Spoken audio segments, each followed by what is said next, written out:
أقول لك إنك لن تستطيع معي صبرا قال إن سألتك عن شيء بعدها فلا تصاحبني قد بلغت من لدني عذرا فانطلقا حتى إذا أتيا أهل قرية استطعما أهلها فأبوا أن يضيفوهما فوجد فيها جدارا يريد أن ينقض فأقامه قال لو شئت لاتخذت عليه أجرا قال هذا فراق بيني وبينك سأنبئك بتأويل ما لم تستطع عليه صبرا أما السفينة فكانت لمساكين يعملون في البحر فأردت أن أعيبها وكان وراءهم ملك يأخذ كل سفينة غصبا وأما الغلام فكان أبواه مؤمنين فخشينا أن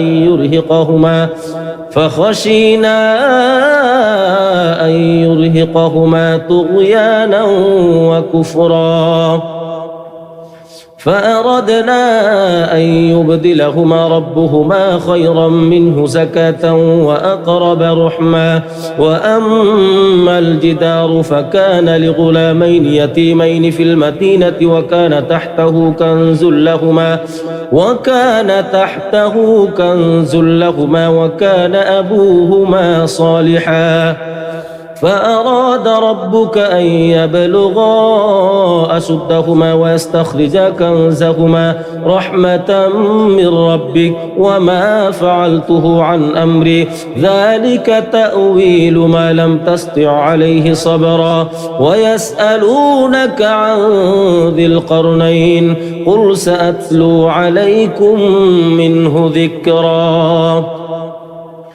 إنا مكنا له في الأرض وآتيناه من كل شيء سببا فأتبع سببا حتى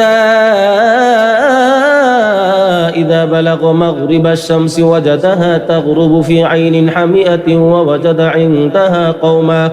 قلنا يا ذا القرنين إما أن تعذب وإما أن تتخذ فيهم حسنا قال أما من ظلم فسوف نعذبه ثم يرد إلى ربه فيعذبه عذابا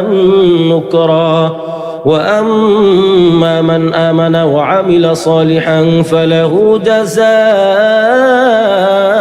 الحسنى وسنقول له من أمرنا يسرا ثم أتبع سببا حتى إذا بلغ مطلع الشمس وجدها تطلع على قوم لم نجعل لهم من دونها سترا كذلك وقد أحطنا بما لديه خبرا ثم أتبع سببا حتى إذا بلغ بين السدين وجد من دونهما قوما لا يكادون يفقهون قولا قالوا يا ذا القرنين إن يأجوج ومأجوج مفسدون في الأرض فهل نجعل لك خرجا على أن تجعل بيننا وبينهم سدا قال ما مكني فيه ربي خير فأعينوني بقوة أجعل بينكم وبينهم ردما آتوني زبر الحديد حتى إذا ساوى بين الصدفين قال انفخوا حتى إذا جعله نارا قال آتوني أفرغ عليه قطرا فما استطاعوا أن يظهروه وما استطاعوا له نقبا قال هذا رحمة من ربي فإذا جاء وعد ربي جعله دكاء وكان وعد ربي حقا وتركنا بعضهم يومئذ يموج في بعض ونفخ في الصور فجمعناهم جمعا وعرضنا جهنم يومئذ للكافرين عرضا الذين كانت أعينهم في غطاء عن ذكري وكانوا لا يستطيعون سمعا أفحسب الذين كفروا أن يتخذوا عبادي من دوني أولياء إنا أعتدنا جهنم للكافرين نزلا قل هل ننبئكم بالأخسرين أعمالا الذين ضل سعيهم في الحياة الدنيا وهم يحسبون أنهم يحسنون صنعا أولئك الذين كفروا بآيات ربهم ولقائه فحبطت أعمالهم فلا نقيم لهم يوم القيامة وزنا ذلك جزاؤهم جهنم بما كفروا واتخذوا آياتي ورسلي هزوا إن الذين آمنوا وعملوا الصالحات كانت لهم جنات الفردوس نزلا خالدين فيها لا يبغون عنها حولا قل لو كان البحر مدادا لكلمات ربي لنفد البحر قبل أن تنفد كلمات ربي ولو جئنا بمثله مددا قل إنما أنا بشر مثلكم يوحى إلي أنما إلهكم إله واحد فمن كان يرجو لقاء ربه فليعمل عملا صالحا ولا يشرك بعبادة ربه أحدا بسم الله الرحمن الرحيم كافها يا عين صاد ذكر رحمة ربك عبده زكريا إذ نادى ربه نداء خفيا قال رب إني وهن العظم مني واشتعل الرأس شيبا ولم أكن بدعائك رب شقيا وإني خفت الموالي من ورائي وكانت امرأتي عاقرا فهب لي من لدنك وليا يرثني ويرث من آل يعقوب واجعله رب رضيا يا زكريا إنا نبشرك بغلام اسمه يحيى لم نجعل له من قبل سميا قال رب أنى يكون لي غلام وكانت امرأتي عاقرا وقد بلغت من الكبر عتيا قال كذلك قال ربك هو علي هين وقد خلقتك من قبل ولم تك شيئا قال رب اجعل لي آية قال آيتك ألا تكلم الناس 3 ليال سويا فخرج على قومه من المحراب فأوحى إليهم أن سبحوا بكرة وعشيا يا يحيى خذ الكتاب بقوة وآتيناه الحكم صبيا وحنانا من لدنا وزكاة وكان تقيا وبرا بوالديه ولم يكن جبارا عصيا وسلام عليه يوم ولد ويوم يموت ويوم يبعث حيا واذكر في الكتاب مريم إذ انتبذت من أهلها مكانا شرقيا فاتخذت من دونهم حجابا فأرسلنا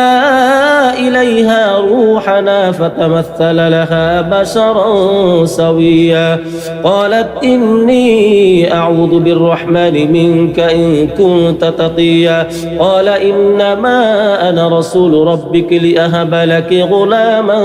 زكيا قالت أنى يكون لي غلام ولم يمسسني بشر ولم أك بغيا قال كذلك قال ربك هو علي هين ولنجعله آية للناس ورحمة منا وكان أمرا مقضيا فحملته فانتبذت به مكانا قصيا فأجاءها المخاض إلى جذع النخلة قالت يا ليتني مت قبل هذا وكنت نسيا منسيا فناداها من تحتها ألا تحزني قد جعل ربك تحتك سريا وهزي إليك بجذع النخلة تساقط عليك رطبا جنيا فكلي واشربي وقري عينا فإما ترين من البشر أحدا فقولي إني نذرت للرحمن صوما فلن أكلم اليوم إنسيا فأتت به قومها تحمله قالوا يا مريم لقد جئت شيئا فريا يا أخت هارون ما كان أبوك امرأ سوء وما كانت أمك بغيا فأشارت إليه قالوا كيف نكلم من كان في المهد صبيا قال إني عبد الله آتاني الكتاب وجعلني نبيا وجعلني مباركا أينما كنت وأوصاني بالصلاة والزكاة ما دمت حيا وبرا بوالدتي ولم يجعلني جبارا شقيا والسلام علي يوم ولدت ويوم أموت ويوم أبعث حيا ذلك عيسى بن مريم قول الحق الذي فيه يمترون ما كان لله أن يتخذ من ولد سبحانه إذا قضى أمرا فإنما يقول له كن فيكون وإن الله ربي وربكم فاعبدوه هذا صراط مستقيم فاختلف الأحزاب من بينهم فويل للذين كفروا من مشهد يوم عظيم أسمع بهم وأبصر يوم يأتوننا لكن الظالمون اليوم في ضلال مبين وأنذرهم يوم الحسرة إذ قضي الأمر وهم في غفلة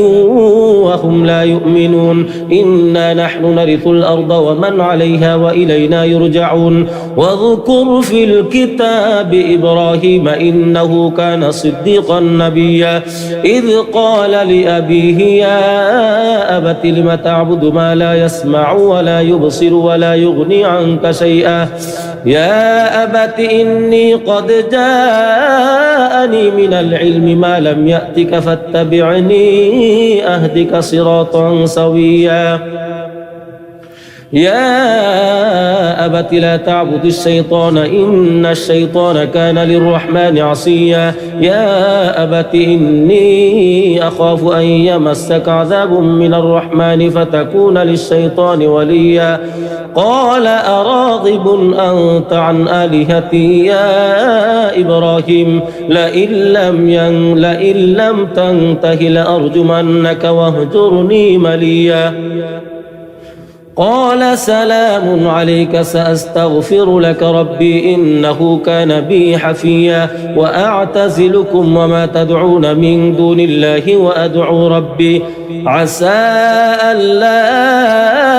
أكون بدعاء ربي شقيا فلما اعتزلهم وما يعبدون من دون الله وهبنا له إسحاق ويعقوب وكلا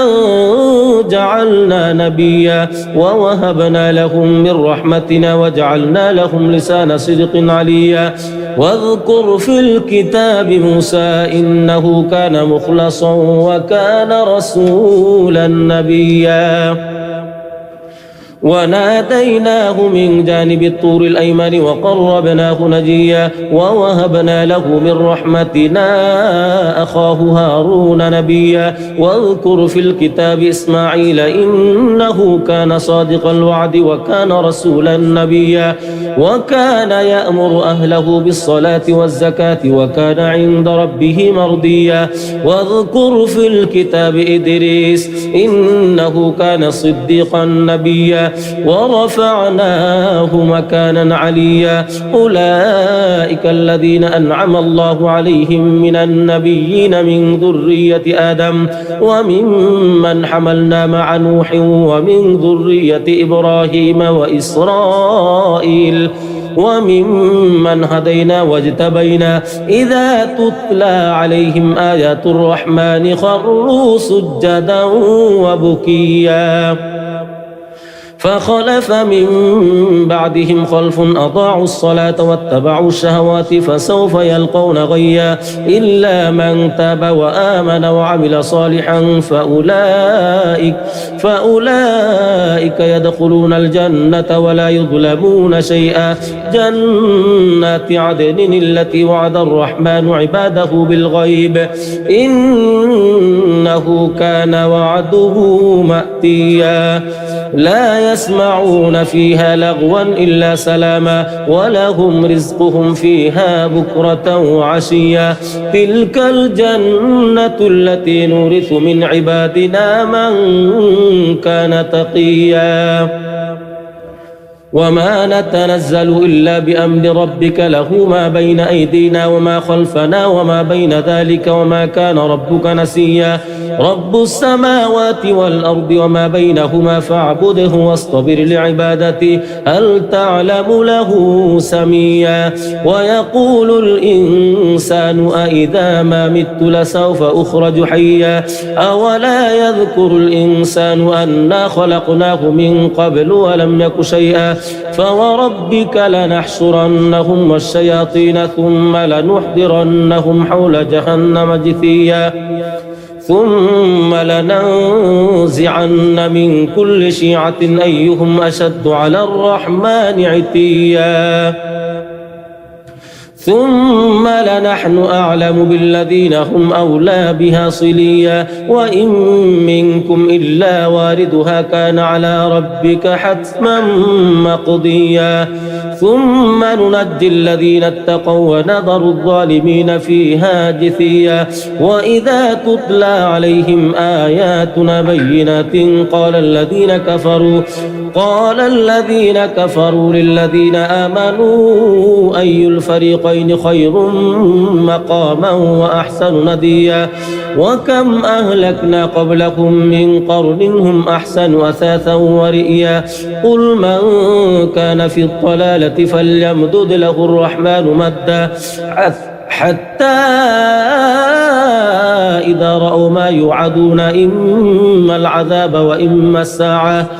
فسيعلمون من هو شر مكانا وأضعف جندا ويزيد الله الذين اهتدوا هدى والباقيات الصالحات خير عند ربك ثوابا وخير مردا أفرأيت الذي كفر بآياتنا وقال لأوتين مالا وولدا أطلع الغيب أم اتخذ عند الرحمن عهدا كلا سنكتب ما يقول ونمد له من العذاب مدا ونرثه ما يقول ويأتينا فردا واتخذوا من دون الله آلهة ليكونوا لهم عزا كلا سيكفرون بعبادتهم ويكونون عليهم ضدا ألم تر أنا أرسلنا الشياطين على الكافرين تؤزهم أزا فلا تعجل عليهم إنما نعد لهم عدا يوم نحشر المتقين إلى الرحمن وفدا ونسوق المجرمين إلى جهنم وردا لا يملكون الشفاعة إلا من اتخذ عند الرحمن عهدا وقالوا اتخذ الرحمن ولدا لقد جئتم شيئا إدا تكاد السماوات يتفطرن منه وتنشق الأرض وتخر الجبال هدا أن دعوا للرحمن ولدا وما ينبغي للرحمن أن يتخذ ولدا إن كل من في السماوات والأرض إلا آتي الرحمن عبدا لقد أحصاهم وعدهم عدا وكلهم آتيه يوم القيامة القيامة فردا إن الذين آمنوا وعملوا الصالحات سيجعل لهم الرحمن ودا فإنما يسرناه بلسانك لتبشر به المتقين وتنذر به قوما لدا وكم أهلكنا قبلهم من قرن هل تحس منهم من أحد أو تسمع لهم ركزا بسم الله الرحمن الرحيم طه ما أنزلنا عليك القرآن لتشقى إلا تذكرة لمن يخشى تنزيلا ممن خلق الأرض والسماوات العلى الرحمن على العرش استوى له ما في السماوات وما في الأرض وما بينهما وما تحت الثرى وإن تجهر بالقول فإنه يعلم السر وأخفى الله لا إله إلا هو له الأسماء الحسنى وهل أتاك حديث موسى إذ رأى نارا فقال لأهلهم كثوا إني آنست نارا لعلي آتيكم منها بقبس أو أجد على النار هدى فلما أتاها نودي يا موسى إني أنا ربك فاخلع عليك إنك بالواد المقدس طوى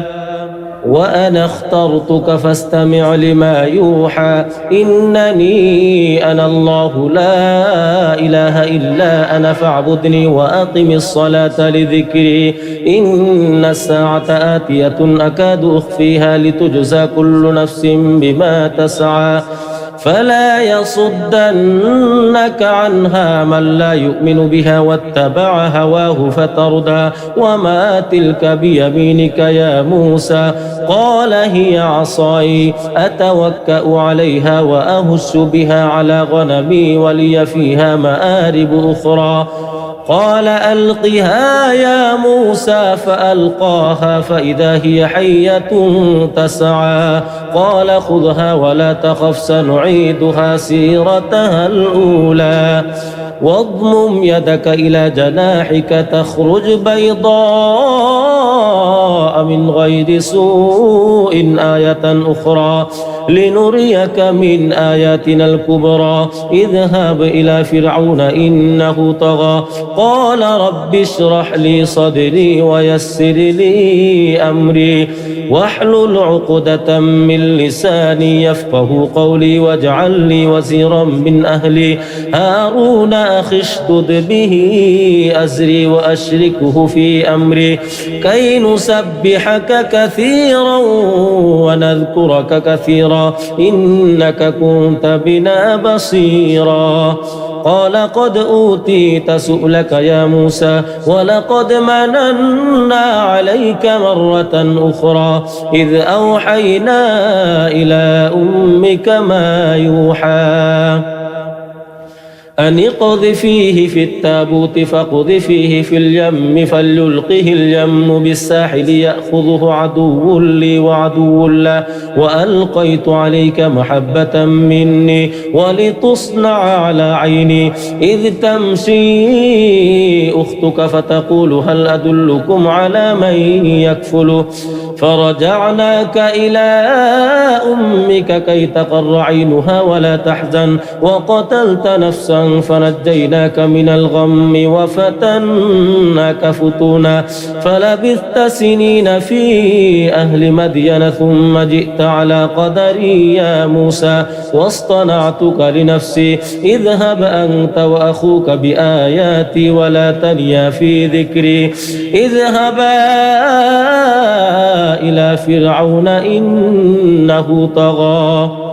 فقولا له قولا لينا لعله يتذكر أو يخشى قالا ربنا إننا نخاف أن يفرط علينا أو أن يطغى قال لا تخافا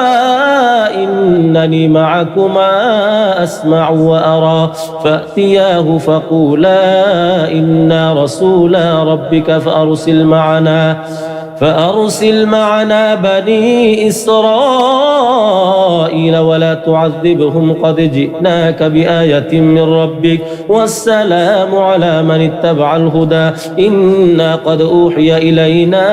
أن العذاب على من كذب وتولى قال فمن ربكما يا موسى قال ربنا الذي أعطى كل شيء خلقه ثم هدى قال فما بال القرون الأولى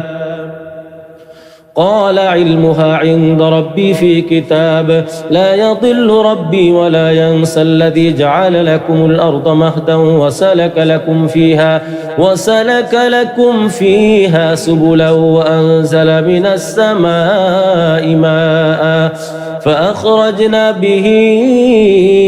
أزواجا من نبات شتى كلوا وارعوا أنعامكم إن في ذلك لآيات لأولي النهى منها خلقناكم وفيها نعيدكم ومنها نخرجكم تارة أخرى ولقد أريناه آياتنا كلها فكذب وأبى قال أجئتنا لتخرجنا من أرضنا بسحرك يا موسى فلنأتينك بسحر مثله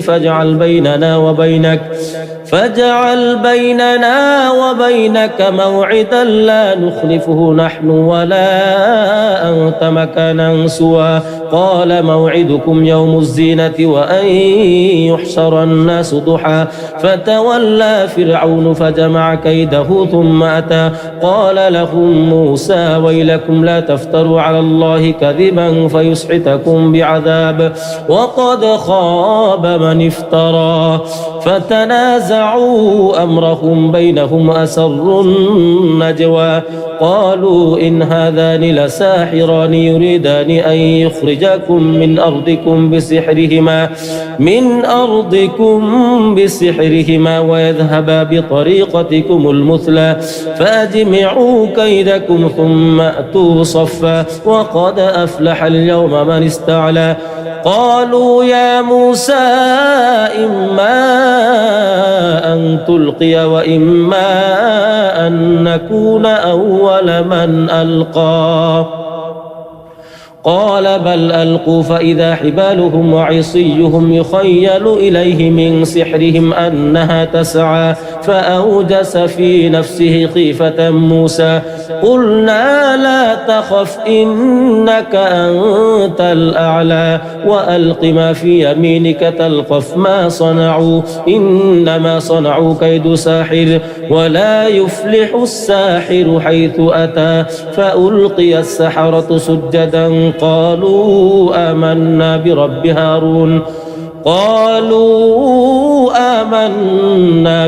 هارون وموسى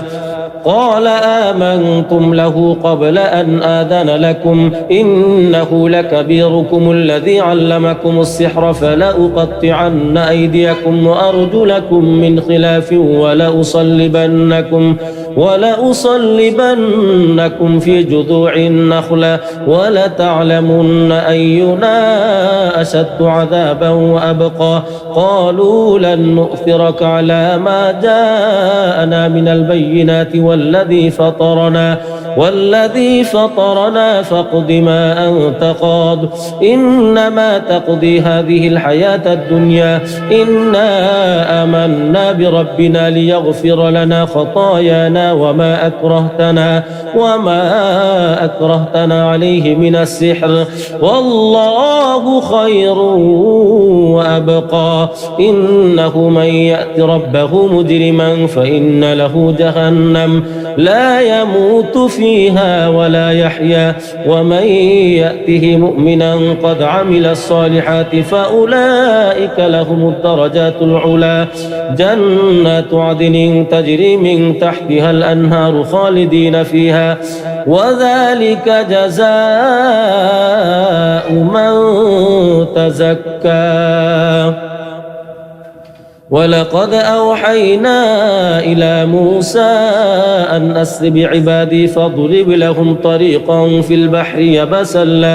يبسا لا تخاف دركا ولا تخشى فأتبعهم فرعون بجنوده فغشيهم من اليم ما غشيهم وأضل فرعون قومه وما هدى يا بني إسرائيل قد أنجيناكم من عدوكم وواعدناكم جانب الطور الأيمن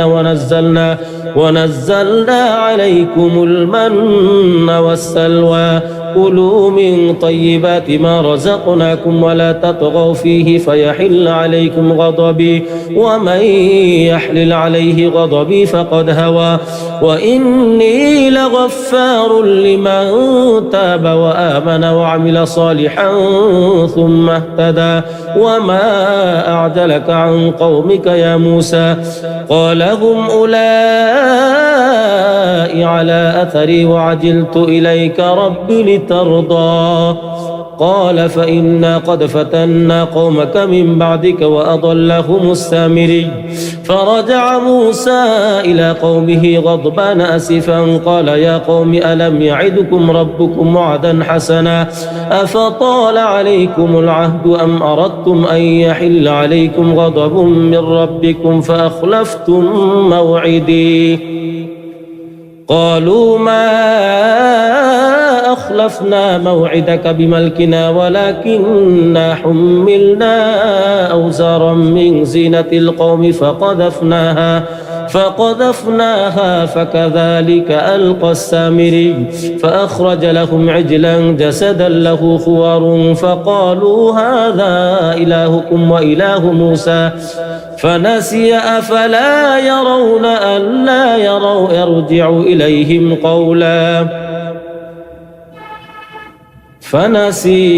أفلا يرون ألا يرجع إليهم قولا ولا يملك لهم ضرا ولا نفعا ولقد قال لهم هارون من قبل يا قوم إنما فتنتم به وإن ربكم الرحمن فاتبعوني وأطيعوا أمري قالوا لن نبرح عليه عاكفين حتى يرجع إلينا موسى قال يا هارون ما منعك إذ رأيتهم ضلوا ألا تتبعني أفعصيت أمري قال يا ابن لا تأخذ بلحيتي ولا برأسي إني خشيت أن تقول فرقت بين بني إسرائيل ولم ترقب قولي قال فما خطبك يا سامري قال بصرت بما لم يبصروا به فقبضت قبضة من أثر الرسول فنبذتها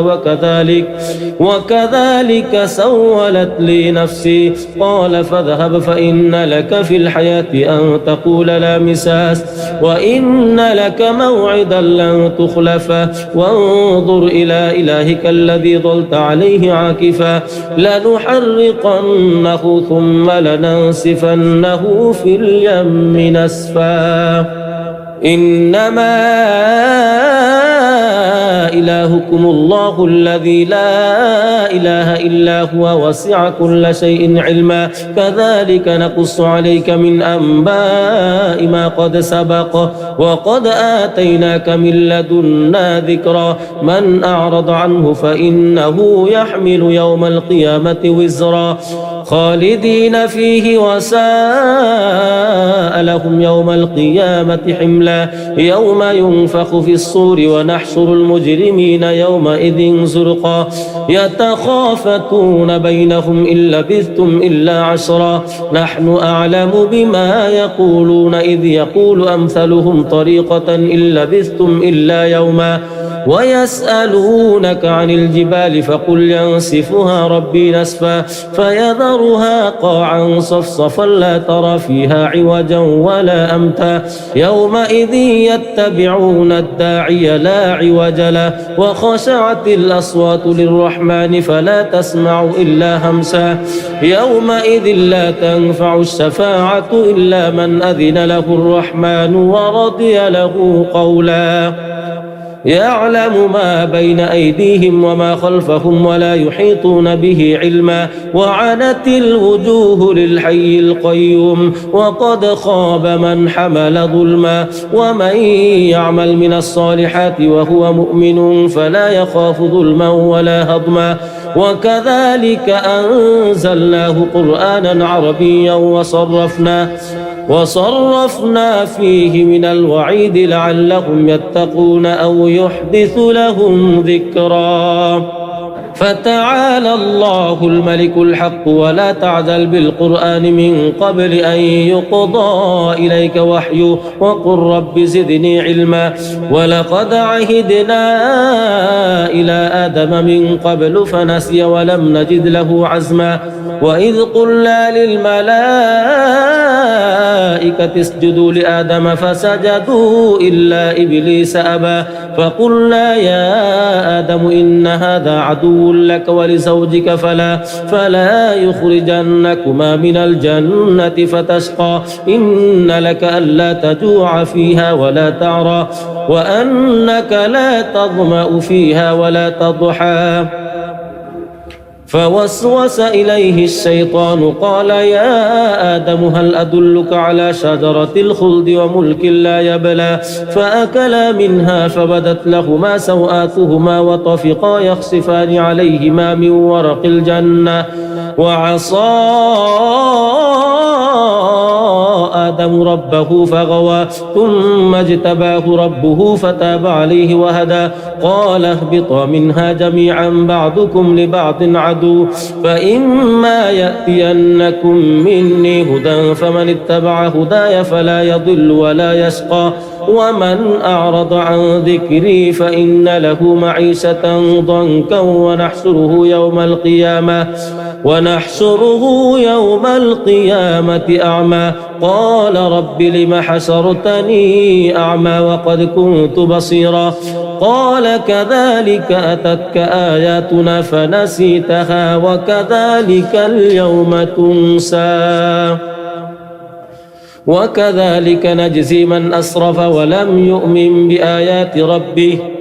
ولعذاب الآخرة أشد وأبقى أفلم يهد لهم كم أهلكنا قبلهم من القرون يمشون في مساكنهم إن في ذلك لآيات لأولي النهى ولولا كلمة سبقت من ربك لكان لزاما وأجل مسمى فاصبر على ما يقولون وسبح بحمد ربك قبل طلوع الشمس وقبل غروبها ومن آناء الليل فسبح وأطراف النهار لعلك ترضى ولا تمدن عينيك إلى ما متعنا به أزواجا منهم زهرة الحياة الدنيا لنفتنهم فيه ورزق ربك خير وأبقى وأمر أهلك بالصلاة واصطبر عليها لا نسألك رزقا نحن نرزقك والعاقبة للتقوى وقالوا لولا يأتينا بآية من ربه أولم تأتهم بينة ما في الصحف الأولى ولو أنا أهلكناهم بعذاب من قبله لقالوا ربنا لولا أرسلت إلينا رسولا فنتبع آياتك من قبل أن نذل ونخزى قل كل متربص فتربصوا فستعلمون من أصحاب الصراط السوي ومن اهتدى قل لك إنك لن تستطيع معي صبرا قال إن سألتك عن شيء بعدها فلا تصاحبني قد بلغت من لدني عذرا فانطلقا حتى إذا أتيا أهل قرية استطعما أهلها فأبوا أن يضيفوهما فوجد فيها جدارا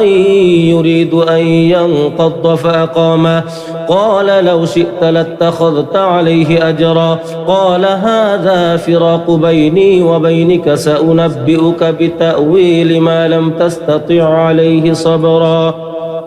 أما السفينة فكانت لمساكين يعملون في البحر فأردت أن أعيبها وكان وراءهم ملك يأخذ كل سفينة غصبا وأما الغلام فكان أبواه مؤمنين فخشينا أن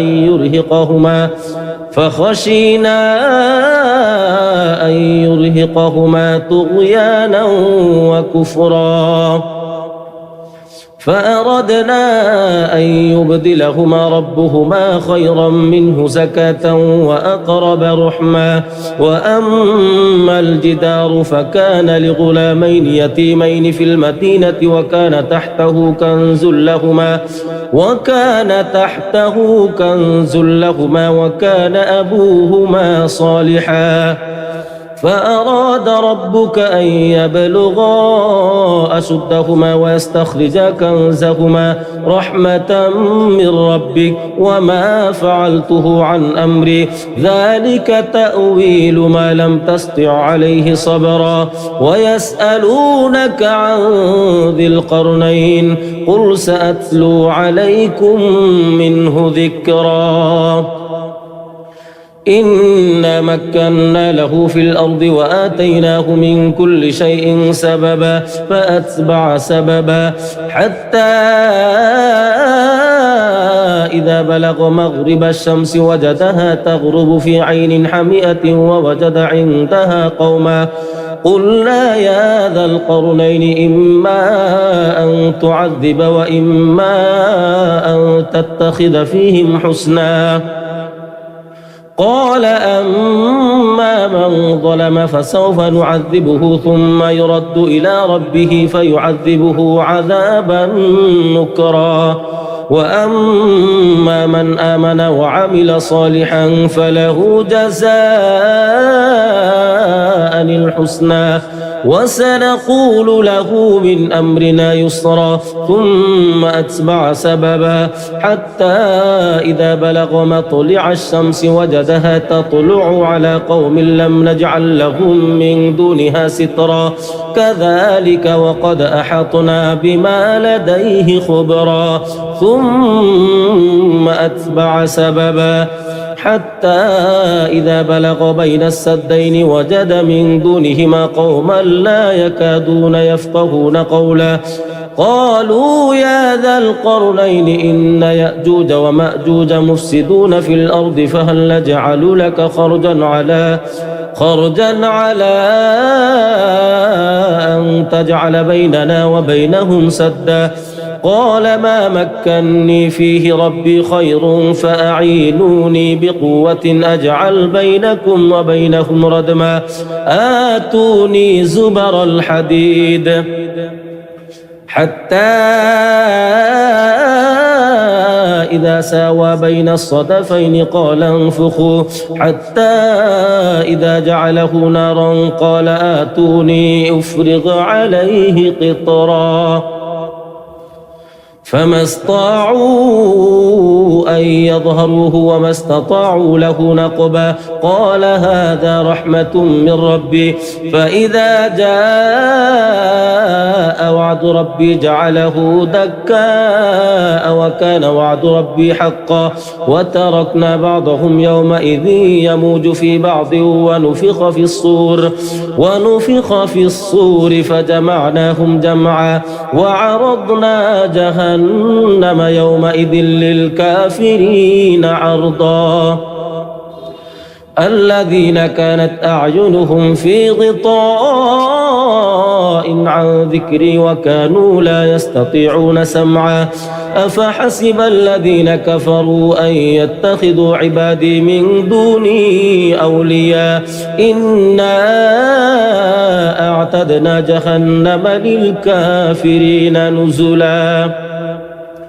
قل هل ننبئكم بالأخسرين أعمالا الذين ضل سعيهم في الحياة الدنيا وهم يحسبون أنهم يحسنون صنعا أولئك الذين كفروا بآيات ربهم ولقائه فحبطت أعمالهم فلا نقيم لهم يوم القيامة وزنا ذلك جزاؤهم جهنم بما كفروا واتخذوا آياتي ورسلي هزوا إن الذين آمنوا وعملوا الصالحات كانت لهم جنات الفردوس نزلا خالدين فيها لا يبغون عنها حولا قل لو كان البحر مدادا لكلمات ربي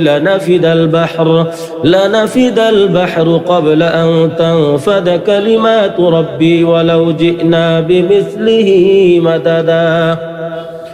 قل إنما أنا بشر مثلكم يوحى إلي أنما إلهكم إله واحد فمن كان يرجو لقاء ربه فليعمل عملا صالحا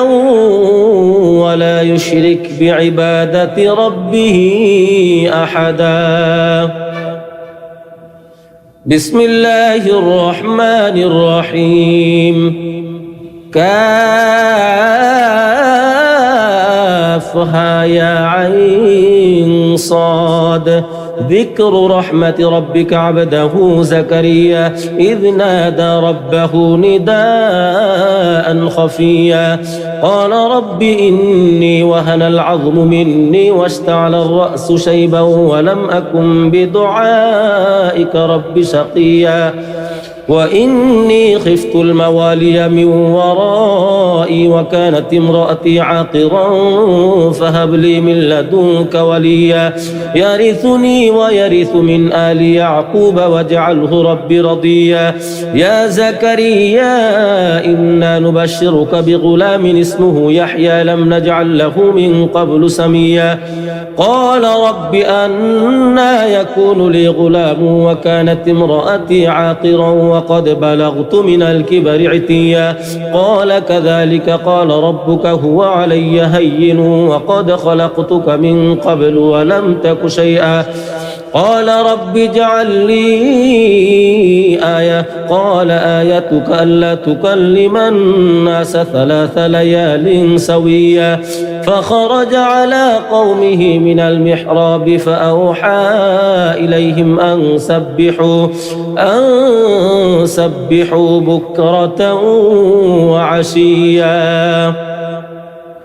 يا يحيى خذ الكتاب بقوة وآتيناه الحكم صبيا وحنانا من لدنا وزكاة وكان تقيا وبرا بوالديه ولم يكن جبارا عصيا وسلام عليه يوم ولد ويوم يموت ويوم يبعث حيا واذكر في الكتاب مريم إذ انتبذت من أهلها مكانا شرقيا فاتخذت من دونهم حجابا فأرسلنا إليها روحنا فتمثل لها بشرا سويا قالت إني أعوذ بالرحمن منك إن كنت تقيا قال إنما أنا رسول ربك لأهب لك غلاما زكيا قالت أنى يكون لي غلام ولم يمسسني بشر ولم أك بغيا قال كذلك قال ربك هو علي هين ولنجعله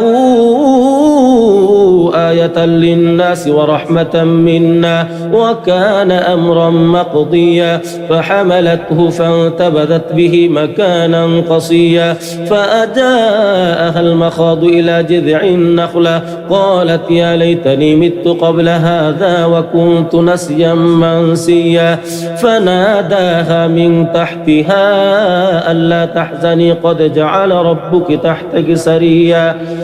وهزي إليك بجذع النخلة تساقط عليك رطبا جنيا فكلي واشربي وقري عينا فإما ترين من البشر أحدا فقولي إني نذرت للرحمن صوما فلن أكلم اليوم إنسيا فأتت به قومها تحمله قالوا يا مريم لقد جئت شيئا فريا يا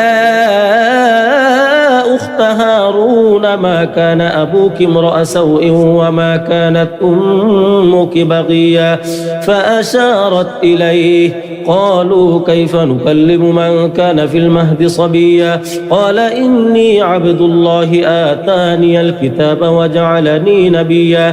وجعلني مباركا أينما كنت وأوصاني بالصلاة والزكاة ما دمت حيا وبرا بوالدتي ولم يجعلني جبارا شقيا والسلام علي يوم ولدت ويوم أموت ويوم أبعث حيا ذلك عيسى بن مريم قول الحق الذي فيه يمترون ما كان لله أن يتخذ من ولد سبحانه إذا قضى أمرا فإنما يقول له كن فيكون وإن الله ربي وربكم فاعبدوه هذا صراط مستقيم فاختلف الأحزاب من بينهم فويل للذين كفروا من مشهد يوم عظيم أسمع بهم وأبصر يوم يأتوننا لكن الظالمون اليوم في ضلال مبين وأنذرهم يوم الحسرة إذ قضي الأمر وهم في غفلة وهم لا يؤمنون إنا نحن نرث الأرض ومن عليها وإلينا يرجعون واذكر في الكتاب إبراهيم إنه كان صديقا نبيا إذ قال لأبيه يا أبت لم تعبد ما لا يسمع ولا يبصر ولا يغني عنك شيئا يا أبت إني قد جاءني من العلم ما لم يأتك فاتبعني أهدك صراطا سويا يا أبت لا تعبد الشيطان إن الشيطان كان للرحمن عصيا يا أبت إني أخاف أن يمسك عذاب من الرحمن فتكون للشيطان وليا قال أراغب أنت عن آلهتي يا إبراهيم لئن لم تنته لأرجمنك واهجرني مليا قال سلام عليك سأستغفر لك ربي إنه كان بي حفيا وأعتزلكم وما تدعون من دون الله وأدعو ربي عسى ألا أكون بدعاء ربي شقيا فلما اعتزلهم وما يعبدون من دون الله وهبنا له إسحاق ويعقوب وكلا جعلنا نبيا ووهبنا لهم من رحمتنا وجعلنا لهم لسان صدق عليا واذكر في الكتاب موسى إنه كان مخلصا وكان رسولا نبيا وناديناه من جانب الطور الأيمن وقربناه نجيا ووهبنا له من رحمتنا أخاه هارون نبيا واذكر في الكتاب إسماعيل إنه كان صادق الوعد وكان رسولا نبيا وكان يأمر أهله بالصلاة والزكاة وكان عند ربه مرضيا واذكر في الكتاب إدريس إنه كان صديقا نبيا ورفعناه مكانا عليا أولئك الذين أنعم الله عليهم من النبيين من ذرية آدم وممن حملنا مع نوح ومن ذرية إبراهيم وإسرائيل وممن هدينا واجتبينا إذا تتلى عليهم آيات الرحمن خروا سجدا وبكيا فخلف من بعدهم خلف أضاعوا الصلاة واتبعوا الشهوات فسوف يلقون غيا إلا من تاب وآمن وعمل صالحا فأولئك يدخلون الجنة ولا يظلمون شيئا جنات عدن التي وعد الرحمن عباده بالغيب إنه كان وعده مأتيا لا يسمعون فيها لغوا إلا سلاما ولهم رزقهم فيها بكرة وعشيا تلك الجنة التي نورث من عبادنا من كان تقيا وما نتنزل إلا بأمر ربك له ما بين أيدينا وما خلفنا وما بين ذلك وما كان ربك نسيا رب السماوات والأرض وما بينهما فاعبده واصطبر لعبادته هل تعلم له سميا ويقول الإنسان أإذا ما مت لسوف أخرج حيا أولا يذكر الإنسان أنا خلقناه من قبل ولم يك شيئا فوربك لنحشرنهم والشياطين ثم لنحضرنهم حول جهنم جثيا ثم لننزعن من كل شيعة أيهم أشد على الرحمن عتيا ثم لنحن أعلم بالذين هم أولى بها صليا وإن منكم إلا واردها كان على ربك حتما مقضيا ثم ننجي الذين اتقوا ونذر الظالمين فيها جثيا وإذا تتلى عليهم آياتنا بينات قال الذين كفروا للذين آمنوا أي الفريقين خير مقاما وأحسن نديا وكم أهلكنا قبلكم من قرن هم أحسن أثاثا ورئيا قل من كان في الضلالة فليمدد له الرحمن مدا حتى إذا رأوا ما يوعدون إما العذاب وإما الساعة فسيعلمون من هو شر مكانا وأضعف جندا ويزيد الله الذين اهتدوا هدى والباقيات الصالحات خير عند ربك ثوابا وخير مردا أفرأيت الذي كفر بآياتنا وقال لأوتين مالا وولدا أطلع الغيب أم اتخذ عند الرحمن عهدا كلا سنكتب ما يقول ونمد له من العذاب مدا ونرثه ما يقول ويأتينا فردا واتخذوا من دون الله آلهة ليكونوا لهم عزا كلا سيكفرون بعبادتهم ويكونون عليهم ضدا ألم تر أنا أرسلنا الشياطين على الكافرين تؤزهم أزا فلا تعجل عليهم إنما نعد لهم عدا يوم نحشر المتقين إلى الرحمن وفدا ونسوق المجرمين إلى جهنم وردا لا يملكون الشفاعة إلا من اتخذ عند الرحمن عهدا وقالوا اتخذ الرحمن ولدا لقد جئتم شيئا إدا تكاد السماوات يتفطرن منه وتنشق الأرض وتخر الجبال هدا أن دعوا للرحمن ولدا وما ينبغي للرحمن أن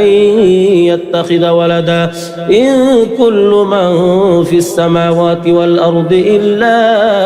آتي الرحمن عبدا لقد أحصاهم وعدهم عدا وكلهم آتيه يوم القيامة فردا إن الذين آمنوا وعملوا الصالحات سيجعل لهم الرحمن ودا فإنما يسرناه بلسانك لتبشر به المتقين وتنذر به قوما لدا وكم أهلكنا قبلهم من قرن هل تحس منهم من أحد أو تسمع لهم ركزا بسم الله الرحمن الرحيم طه ما أنزلنا عليك القرآن لتشقى إلا تذكرة لمن يخشى تنزيلا ممن ممن خلق الأرض والسماوات العلى الرحمن على العرش استوى له ما في السماوات وما في الأرض وما بينهما وما تحت الثرى وإن تجهر بالقول فإنه يعلم السر وأخفى الله لا إله إلا هو له الأسماء الحسنى وهل أتاك حديث موسى إذ رأى نارا فقال لأهلهم كثوا إني آنست نارا لعلي آتيكم منها بقبس أو أجد على النار هدى فلما أتاها نودي يا موسى إني أنا ربك فاخلع عليك إنك بالوادي المقدس طوى وأنا اخترتك فاستمع لما يوحى إنني أنا الله لا إله إلا أنا فاعبدني وأقم الصلاة لذكري إن الساعة آتية أكاد أخفيها لتجزى كل نفس بما تسعى فلا يصدنك عنها من لا يؤمن بها واتبع هواه فتردى وما تلك بيمينك يا موسى قال هي عصاي أتوكأ عليها وأهش بها على غنمي ولي فيها مآرب أخرى قال ألقها يا موسى فألقاها فإذا هي حية تسعى قال خذها ولا تخف سنعيدها سيرتها الأولى واضمم يدك إلى جناحك تخرج بيضاء من غير سوء آية أخرى لنريك من آياتنا الكبرى اذهب إلى فرعون إنه طغى قال رب اشرح لي صدري ويسر لي أمري واحلل عقدة من لساني يفقه قولي واجعل لي وزيرا من أهلي هارون أخي اشدد به أزري وأشركه في أمري كي نسبحك كثيرا ونذكرك كثيرا إنك كنت بنا بصيرا قال قد أوتيت سؤلك يا موسى ولقد مننا عليك مرة أخرى إذ أوحينا إلى أمك ما يوحى أن اقذفيه في التابوت فاقذفيه في اليم فليلقه اليم بالساحل يأخذه عدو لي وعدو له وألقيت عليك محبة مني ولتصنع على عيني إذ تمشي أختك فتقول هل أدلكم على من يكفله فرجعناك إلى أمك كي تقر عينها ولا تحزن وقتلت نفسا فنجيناك من الغم وفتناك فتونا فلبثت سنين في أهل مدين ثم جئت على قدري يا موسى واصطنعتك لنفسي اذهب أنت وأخوك بآياتي ولا تنيا في ذكري اذهبا إلى فرعون إنه طغى فقولا له قولا لينا لعله يتذكر أو يخشى قالا ربنا إننا نخاف أن يفرط علينا أو أن يطغى قال لا تخافا إنني معكما أسمع وأرى فأتياه فقولا إنا رسولا ربك فأرسل معنا بني إسرائيل ولا تعذبهم قد جئناك بآية من ربك والسلام على من اتبع الهدى إنا قد أوحي إلينا أن العذاب على من كذب وتولى قال فمن ربكما يا موسى قال ربنا الذي أعطى كل شيء خلقه ثم هدى قال فما بال القرون الأولى قال علمها عند ربي في كتاب لا يضل ربي ولا ينسى الذي جعل لكم الأرض مهدا وسلك لكم فيها سبلا وأنزل من السماء ماء فأخرجنا به أزواجا من نبات شتى كلوا وارعوا أنعامكم إن في ذلك لآيات لأولي النهى منها خلقناكم وفيها نعيدكم ومنها نخرجكم تارة أخرى ولقد أريناه آياتنا كلها فكذب وأبى قال أجئتنا لتخرجنا من أرضنا بسحرك يا موسى فلنأتينك بسحر مثله فاجعل بيننا وبينك موعدا لا نخلفه نحن ولا أنت مكانا سوى قال موعدكم يوم الزينة وأن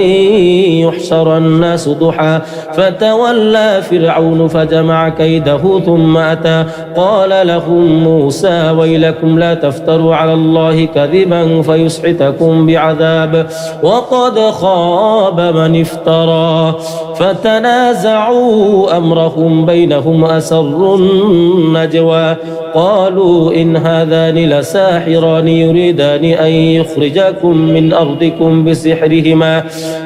أرضكم بسحرهما ويذهبا بطريقتكم المثلى فأجمعوا كيدكم ثم أتوا صفا وقد أفلح اليوم من استعلى قالوا يا موسى إما أن تلقي وإما أن نكون أول من ألقى قال بل ألقوا فإذا حبالهم وعصيهم يخيل إليه من سحرهم أنها تسعى فأوجس في نفسه خيفة موسى قلنا لا تخف إنك أنت الأعلى وألق ما في يمينك تلقف ما صنعوا إنما صنعوا كيد ساحر ولا يفلح الساحر حيث أتى فألقي السحرة سجدا قالوا آمنا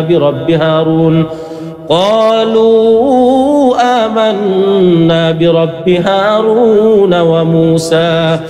قال آمنتم له قبل أن آذن لكم إنه لكبيركم الذي علمكم السحر فلأقطعن أيديكم وأرجلكم من خلاف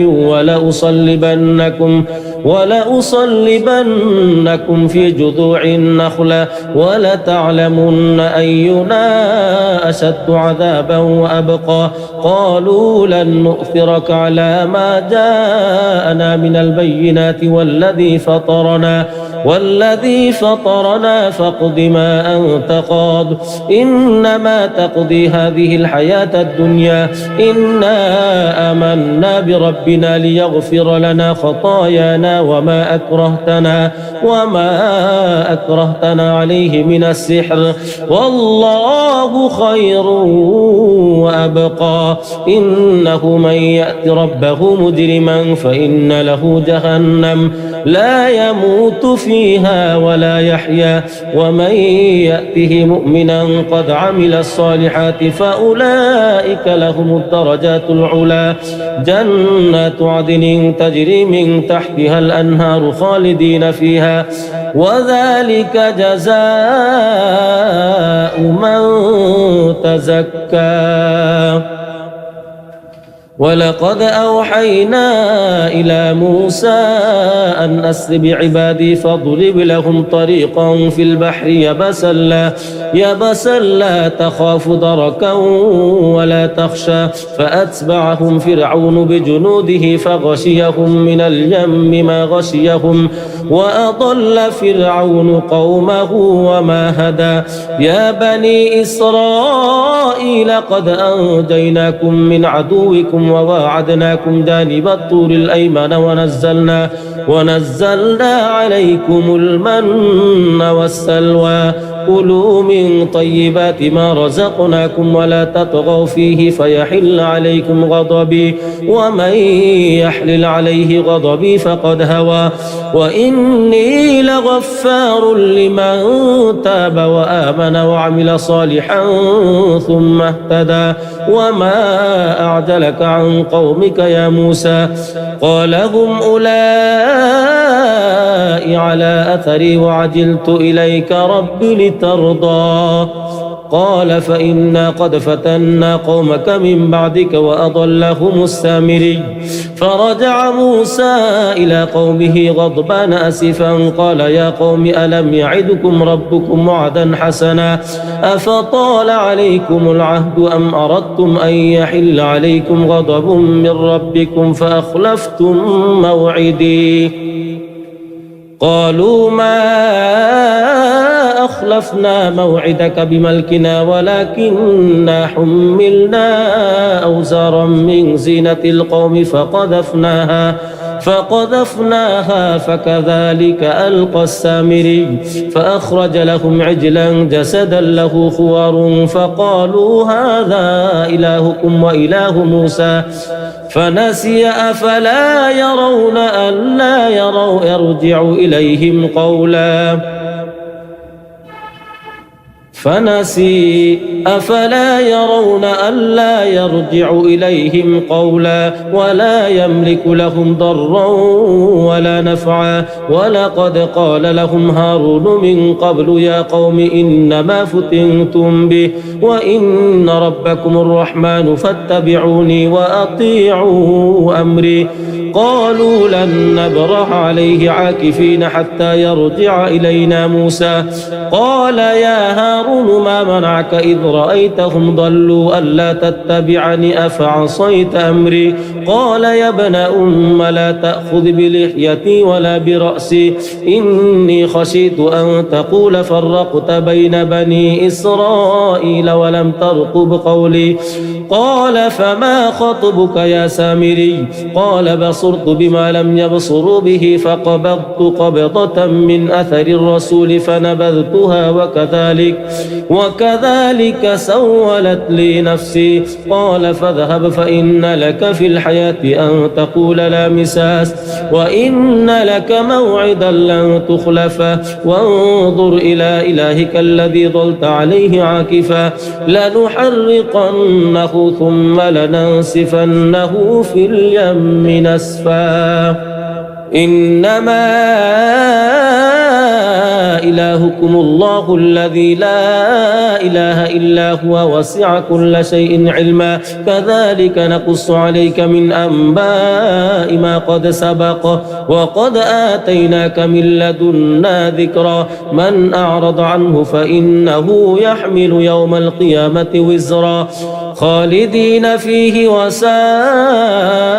لهم يوم القيامة حملا يوم ينفخ في الصور ونحشر المجرمين يومئذ زرقا يتخافتون بينهم إن لبثتم إلا عشرا نحن أعلم بما يقولون إذ يقول أمثلهم طريقة إن لبثتم إلا يوما ويسألونك عن الجبال فقل ينسفها ربي نسفا فيذرها قاعا صفصفا لا ترى فيها عوجا ولا أمتا يومئذ يتبعون الداعي لا عوج له وخشعت الأصوات للرحمن فلا تسمع إلا همسا يومئذ لا تنفع الشفاعة إلا من أذن له الرحمن ورضي له قولا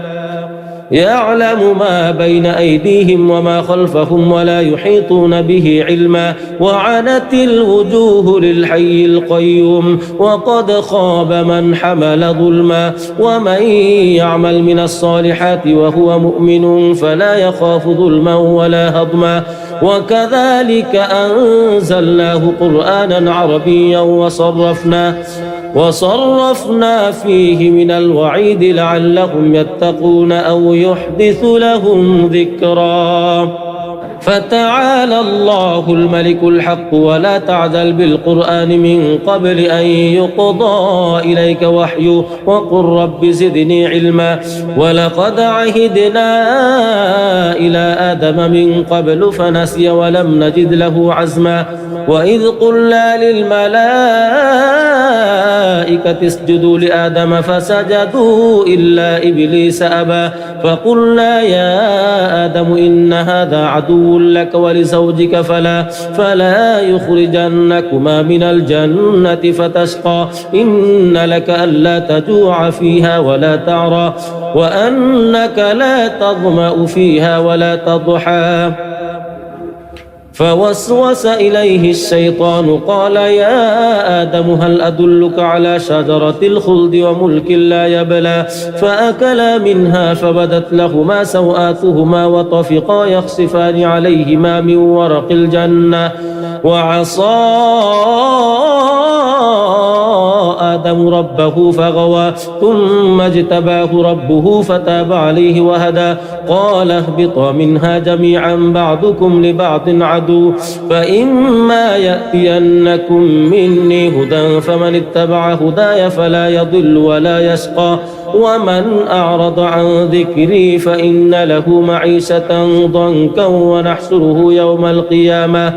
ونحشره يوم القيامة أعمى قال رب لم حشرتني أعمى وقد كنت بصيرا قال كذلك أتتك آياتنا فنسيتها وكذلك اليوم تنسى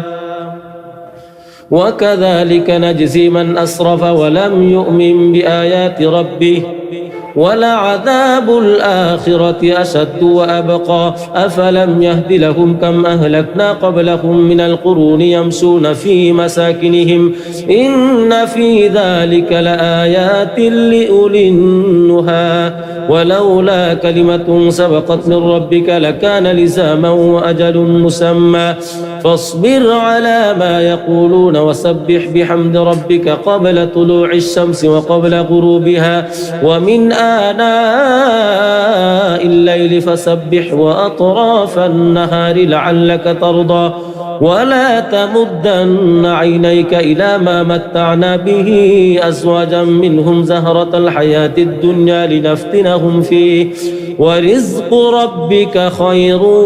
وأبقى وأمر أهلك بالصلاة واصطبر عليها لا نسألك رزقا نحن نرزقك والعاقبة للتقوى وقالوا لولا يأتينا بآية من ربه أولم تأتهم بينة ما في الصحف الأولى ولو أنا أهلكناهم بعذاب من قبله لقالوا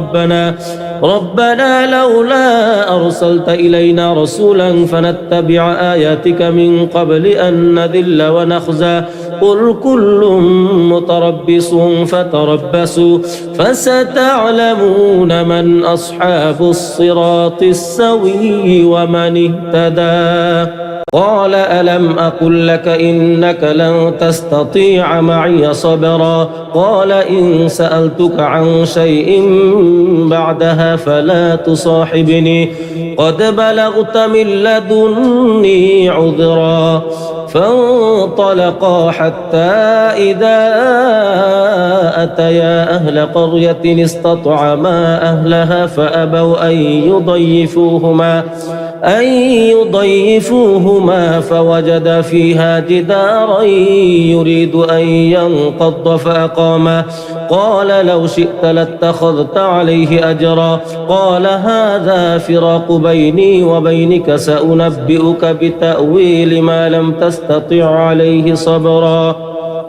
أما السفينة فكانت لمساكين يعملون في البحر فأردت أن أعيبها وكان وراءهم ملك يأخذ كل سفينة غصبا وأما الغلام فكان أبواه مؤمنين فخشينا أن يرهقهما طغيانا وكفرا فأردنا أن يبدلهما ربهما خيرا منه زكاة وأقرب رحما وأما الجدار فكان لغلامين يتيمين في المدينة وكان تحته كنز لهما وكان أبوهما صالحا فأراد ربك أن يبلغا أشدهما ويستخرجا كنزهما رحمة من ربك وما فعلته عن أمري ذلك تأويل ما لم تسطع عليه صبرا ويسألونك عن ذي القرنين قل سأتلو عليكم منه ذكرا إنا مكنا له في الأرض وآتيناه من كل شيء سببا فأتبع سببا حتى إذا بلغ مغرب الشمس وجدها تغرب في عين حمئة ووجد عندها قوما قلنا يا ذا القرنين إما أن تعذب وإما أن تتخذ فيهم حسنا قال أما من ظلم فسوف نعذبه ثم يرد إلى ربه فيعذبه عذابا نكرا وأما من آمن وعمل صالحا فله جزاء الحسنى وسنقول له من أمرنا يسرا ثم أتبع سببا حتى إذا بلغ مطلع الشمس وجدها تطلع على قوم لم نجعل لهم من دونها سترا كذلك وقد أحطنا بما لديه خبرا ثم أتبع سببا حتى إذا بلغ بين السدين وجد من دونهما قوما لا يكادون يفقهون قولا قالوا يا ذا القرنين إن يأجوج ومأجوج مفسدون في الأرض فهل نجعل لك خرجا على أن تجعل بيننا وبينهم سدا قال ما مكني فيه ربي خير فأعينوني بقوة أجعل بينكم وبينهم ردما آتوني زبر الحديد حتى إذا ساوى بين الصدفين قال انفخوا حتى إذا جعله نارا قال آتوني أفرغ عليه قطرا فما استطاعوا أن يظهروه وما استطاعوا له نقبا قال هذا رحمة من ربي فإذا جاء وعد ربي جعله دكاء وكان وعد ربي حقا وتركنا بعضهم يومئذ يموج في بعض ونفخ في الصور فجمعناهم جمعا وعرضنا جهنم يومئذ للكافرين عرضا الذين كانت أعينهم في غطاء عن ذكري وكانوا لا يستطيعون سمعا أفحسب الذين كفروا أن يتخذوا عبادي من دوني أولياء إنا أعتدنا جهنم للكافرين نزلا قل هل ننبئكم بالأخسرين أعمالا الذين ضل سعيهم في الحياة الدنيا وهم يحسبون أنهم يحسنون صنعا أولئك الذين كفروا بآيات ربهم ولقائه فحبطت أعمالهم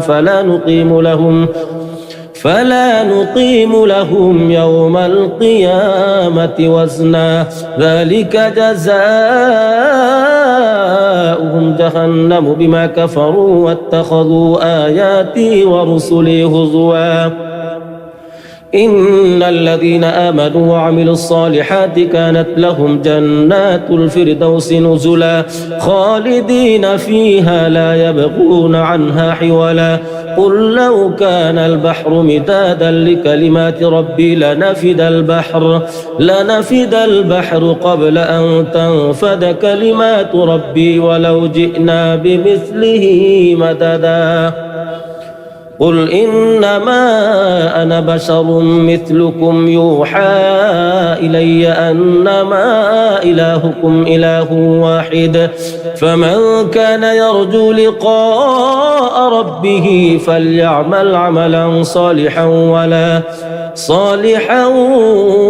ولا يشرك بعبادة ربه أحدا. بسم الله الرحمن الرحيم. كافها يا عين صاد ذكر رحمة ربك عبده زكريا إذ نادى ربه نداء خفيا قال رب إني وهن العظم مني واشتعل الرأس شيبا ولم أكن بدعائك رب شقيا وإني خفت الموالي من ورائي وكانت امرأتي عاقرا فهب لي من لدنك وليا يرثني ويرث من آل يعقوب واجعله ربي رضيا. يا زكريا إنا نبشرك بغلام اسمه يحيى لم نجعل له من قبل سميا قال رب أنى يكون لي غلام وكانت امرأتي عاقرا وقد بلغت من الكبر عتيا قال كذلك قال ربك هو علي هين وقد خلقتك من قبل ولم تك شيئا قال رب اجعل لي آية قال آيتك ألا تكلم الناس 3 ليال سويا فخرج على قومه من المحراب فأوحى إليهم أن سبحوا بكرة وعشيا. يا يحيى خذ الكتاب بقوة وآتيناه الحكم صبيا وحنانا من لدنا وزكاة وكان تقيا وبرا بوالديه ولم يكن جبارا عصيا وسلام عليه يوم ولد ويوم يموت ويوم يبعث حيا واذكر في الكتاب مريم إذ انتبذت من أهلها مكانا شرقيا فاتخذت من دونهم حجابا فأرسلنا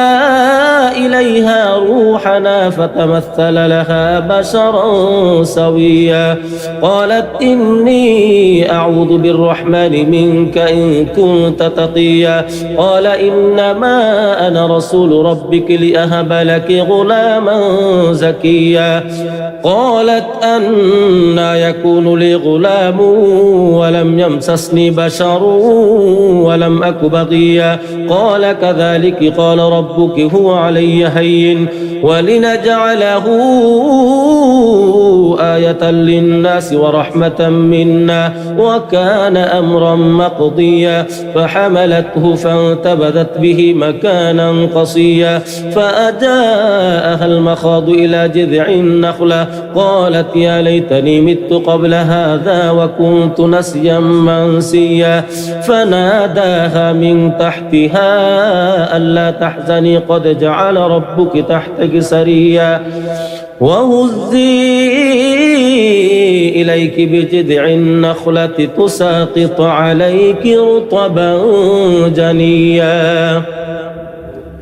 فكلي واشربي وقري عينا فإما ترين من البشر أحدا فقولي إني نذرت للرحمن صوما فلن أكلم اليوم إنسيا فأتت به قومها تحمله قالوا يا مريم لقد جئت شيئا فريا يا أخت هارون ما كان أبوك امرأ سوء وما كانت أمك بغيا فأشارت إليه قالوا كيف نكلم من كان في المهد صبيا قال إني عبد الله آتاني الكتاب وجعلني نبيا وجعلني مباركا أينما كنت وأوصاني بالصلاة والزكاة ما دمت حيا وبرا بوالدتي ولم يجعلني جبارا شقيا والسلام علي يوم ولدت ويوم أموت ويوم أبعث حيا ذلك عيسى بن مريم قول الحق الذي فيه يمترون ما كان لله أن يتخذ من ولد سبحانه إذا قضى أمرا فإنما يقول له كن فيكون وإن الله ربي وربكم فاعبدوه هذا صراط مستقيم فاختلف الأحزاب من بينهم فويل للذين كفروا من مشهد يوم عظيم أسمع بهم وأبصر يوم يأتوننا لكن الظالمون اليوم في ضلال مبين وأنذرهم يوم الحسرة إذ قضي الأمر وهم في غفلة وهم لا يؤمنون إنا نحن نرث الأرض ومن عليها وإلينا يرجعون واذكر في الكتاب إبراهيم إنه كان صديقا نبيا إذ قال لأبيه يا أبت لم تعبد ما لا يسمع ولا يبصر ولا يغني عنك شيئا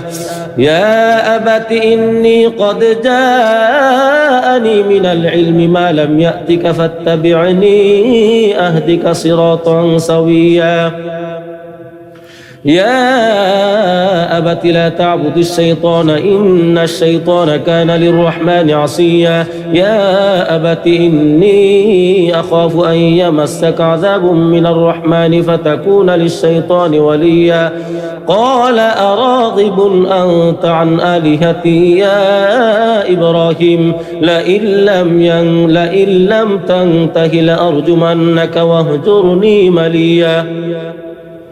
قال سلام عليك سأستغفر لك ربي إنه كان بي حفيا وأعتزلكم وما تدعون من دون الله وأدعو ربي عسى ألا أكون بدعاء ربي شقيا فلما اعتزلهم وما يعبدون من دون الله وهبنا له إسحاق ويعقوب وكلا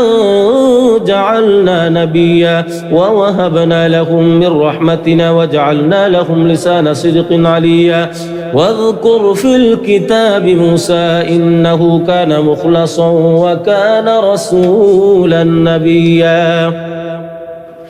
وناديناه من جانب الطور الأيمن وقربناه نجيا ووهبنا له من رحمتنا أخاه هارون نبيا واذكر في الكتاب إسماعيل إنه كان صادق الوعد وكان رسولا نبيا وكان يأمر أهله بالصلاة والزكاة وكان عند ربه مرضيا واذكر في الكتاب إدريس إنه كان صديقا نبيا ورفعناه مكانا عليا أولئك الذين أنعم الله عليهم من النبيين من ذرية آدم وممن حملنا مع نوح ومن ذرية إبراهيم وإسرائيل وممن هدينا واجتبينا إذا تتلى عليهم آيات الرحمن خروا سجدا وبكيا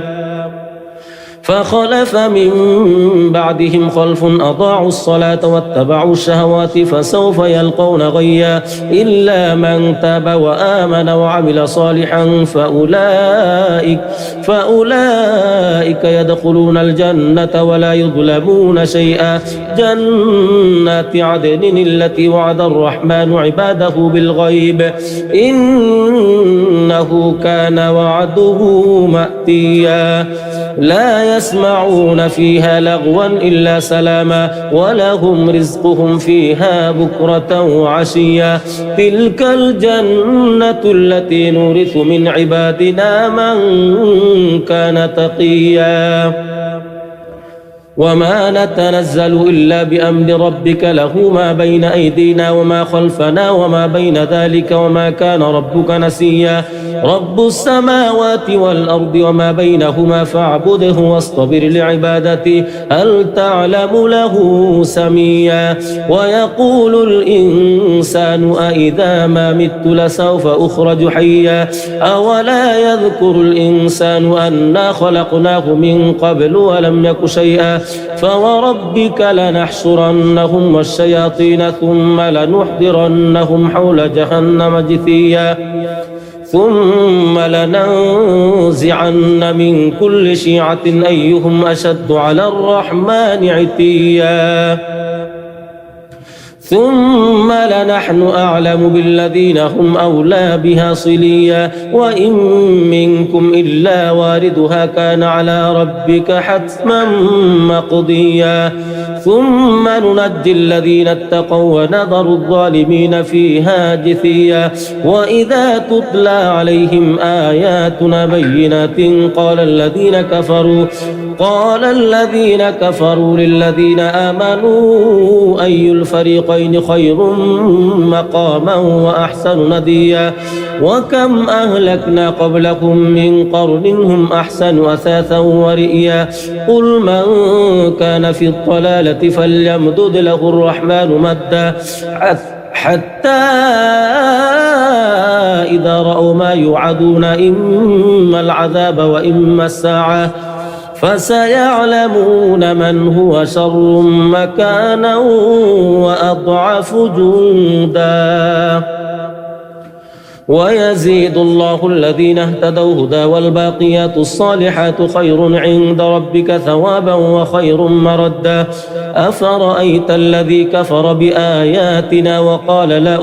وقال لأوتين مالا وولدا أطلع الغيب أم اتخذ عند الرحمن عهدا كلا سنكتب ما يقول ونمد له من العذاب مدا ونرثه ما يقول ويأتينا فردا واتخذوا من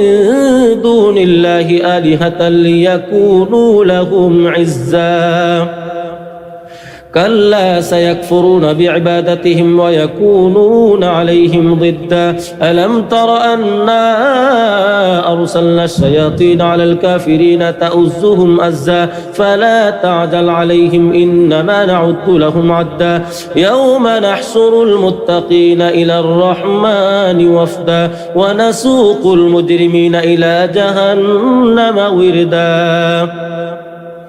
لا يملكون الشفاعة إلا من اتخذ عند الرحمن عهدا وقالوا اتخذ الرحمن ولدا لقد جئتم شيئا إدا تكاد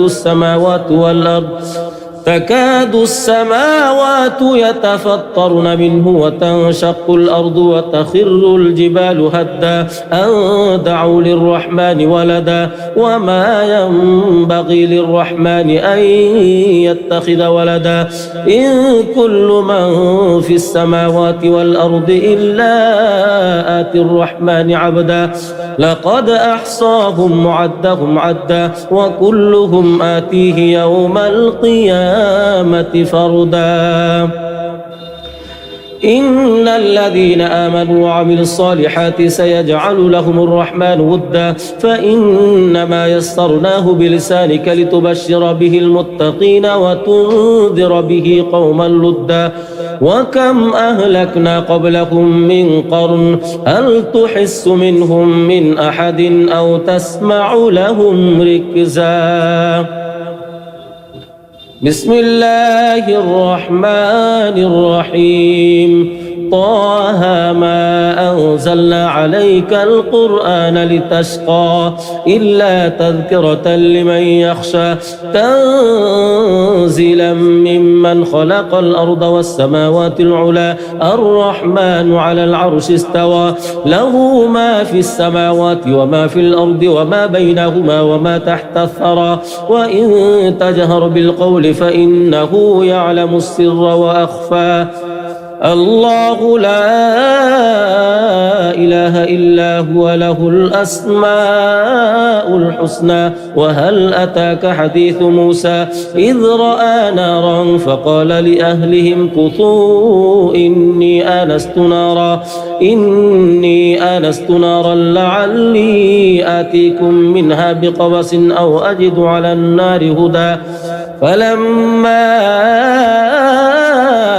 أتاها نودي يا موسى إني أنا ربك فاخلع عليك إنك بالواد المقدس طوى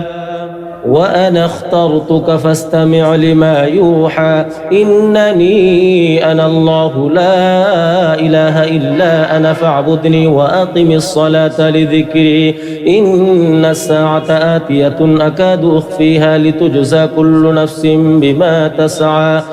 فلا يصدنك عنها من لا يؤمن بها واتبع هواه فتردى وما تلك بيمينك يا موسى قال هي عصاي أتوكأ عليها وأهش بها على غنمي ولي فيها مآرب أخرى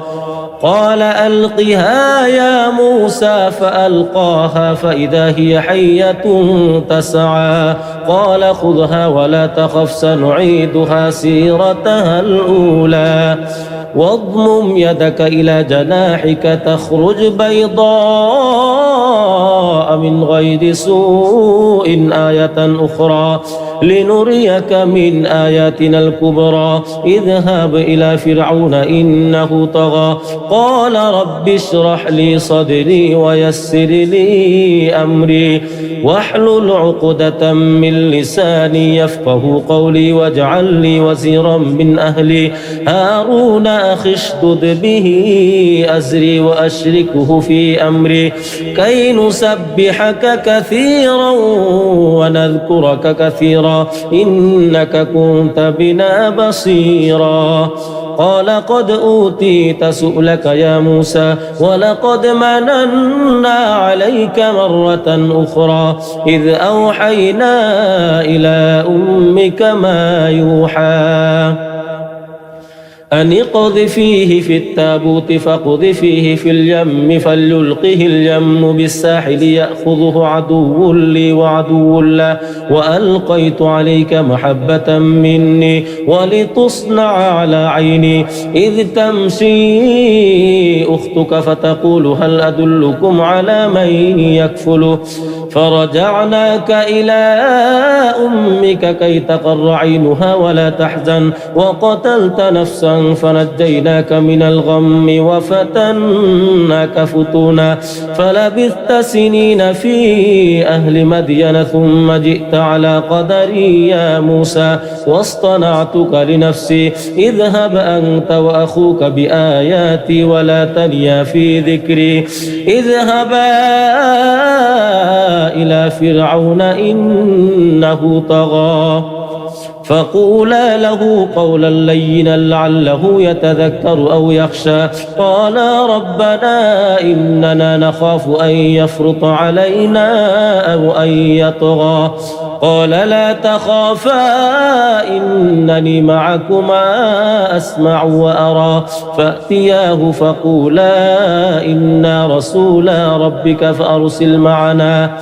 فأرسل معنا بني إسرائيل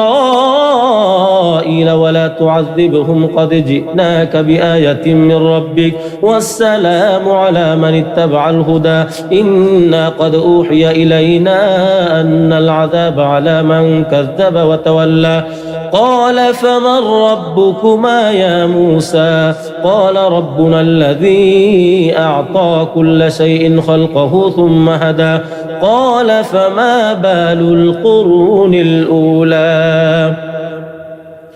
قال علمها عند ربي في كتاب لا يضل ربي ولا ينسى الذي جعل لكم الأرض مهدا وسلك لكم فيها سبلا وأنزل من السماء ماء فأخرجنا به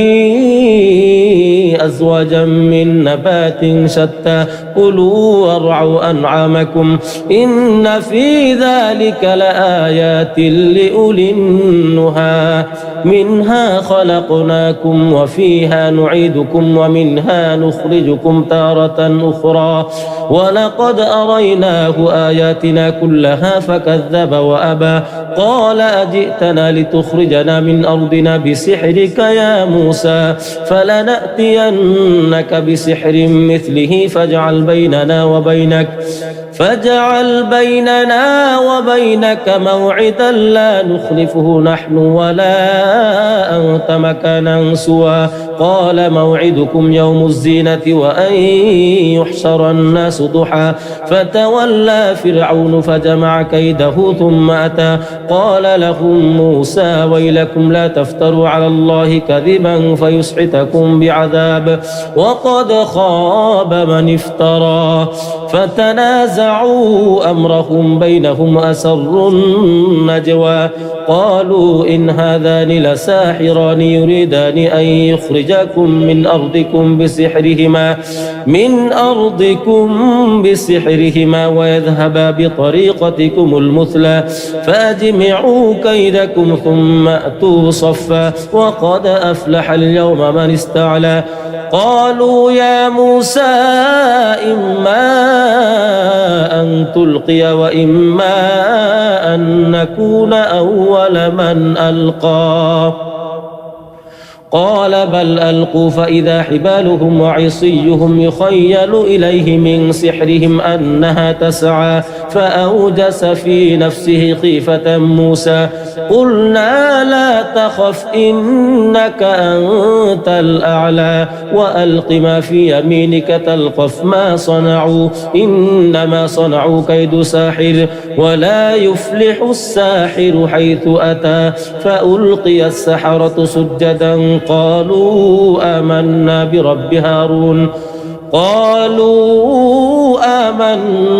برب هارون وموسى قال آمنتم له قبل أن آذن لكم إنه لكبيركم الذي علمكم السحر فلأقطعن أيديكم وأرجلكم من خلاف ولأصلبنكم في جذوع النخلة ولتعلمن أينا أشد عذابا وأبقى قالوا لن نؤثرك على ما جاءنا من البينات والذي فطرنا فاقض ما أنت قاض إنما تقضي هذه الحياة الدنيا إنا آمنا بربنا ليغفر لنا خطايانا وما أكرهتنا عليه من السحر والله خير وأبقى إنه من يأت ربه مجرما فإن له جهنم لا يموت فيها ولا يحيا ومن يأته مؤمنا قد عمل الصالحات فأولئك لهم الدرجات العلى جنات عدن تجري من تحتها الأنهار خالدين فيها وذلك جزاء من تزكى ولقد أوحينا إلى موسى أن أسر بعبادي فاضرب لهم طريقا في البحر يبسا لا تخاف دركا ولا تخشى فأتبعهم فرعون بجنوده فغشيهم من اليم ما غشيهم وأضل فرعون قومه وما هدى يا بني إسرائيل قد أنجيناكم من عدوكم وواعدناكم جانب الطور الأيمن ونزلنا عليكم المن والسلوى كلوا من طيبات ما رزقناكم ولا تطغوا فيه فيحل عليكم غضبي ومن يحلل عليه غضبي فقد هوى وإني لغفار لمن تاب وآمن وعمل صالحا ثم اهتدى وما أعجلك عن قومك يا موسى قال هم أولئك على أثري وعجلت إليك رب لترضى قال فإنا قد فتنا قومك من بعدك وأضلهم السامري فرجع موسى إلى قومه غضبان أسفا قال يا قوم ألم يعدكم ربكم وعدا حسنا أفطال عليكم العهد أم أردتم أن يحل عليكم غضب من ربكم فأخلفتم موعدي قالوا ما أخلفنا موعدك بملكنا ولكننا حملنا أوزارا من زينة القوم فقذفناها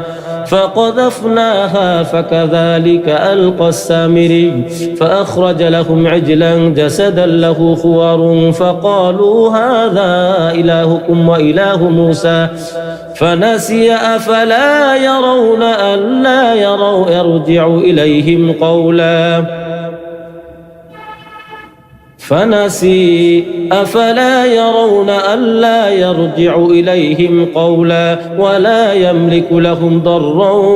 ولا نفعا ولقد قال لهم هارون من قبل يا قوم إنما فتنتم به وإن ربكم الرحمن فاتبعوني وأطيعوا أمري قالوا لن نبرح عليه عاكفين حتى يرجع إلينا موسى قال يا هارون ما منعك إذ رأيتهم ضلوا ألا تتبعني أفعصيت أمري قال يا ابن أم لا تأخذ بلحيتي ولا برأسي إني خشيت أن تقول فرقت بين بني إسرائيل ولم ترقب قولي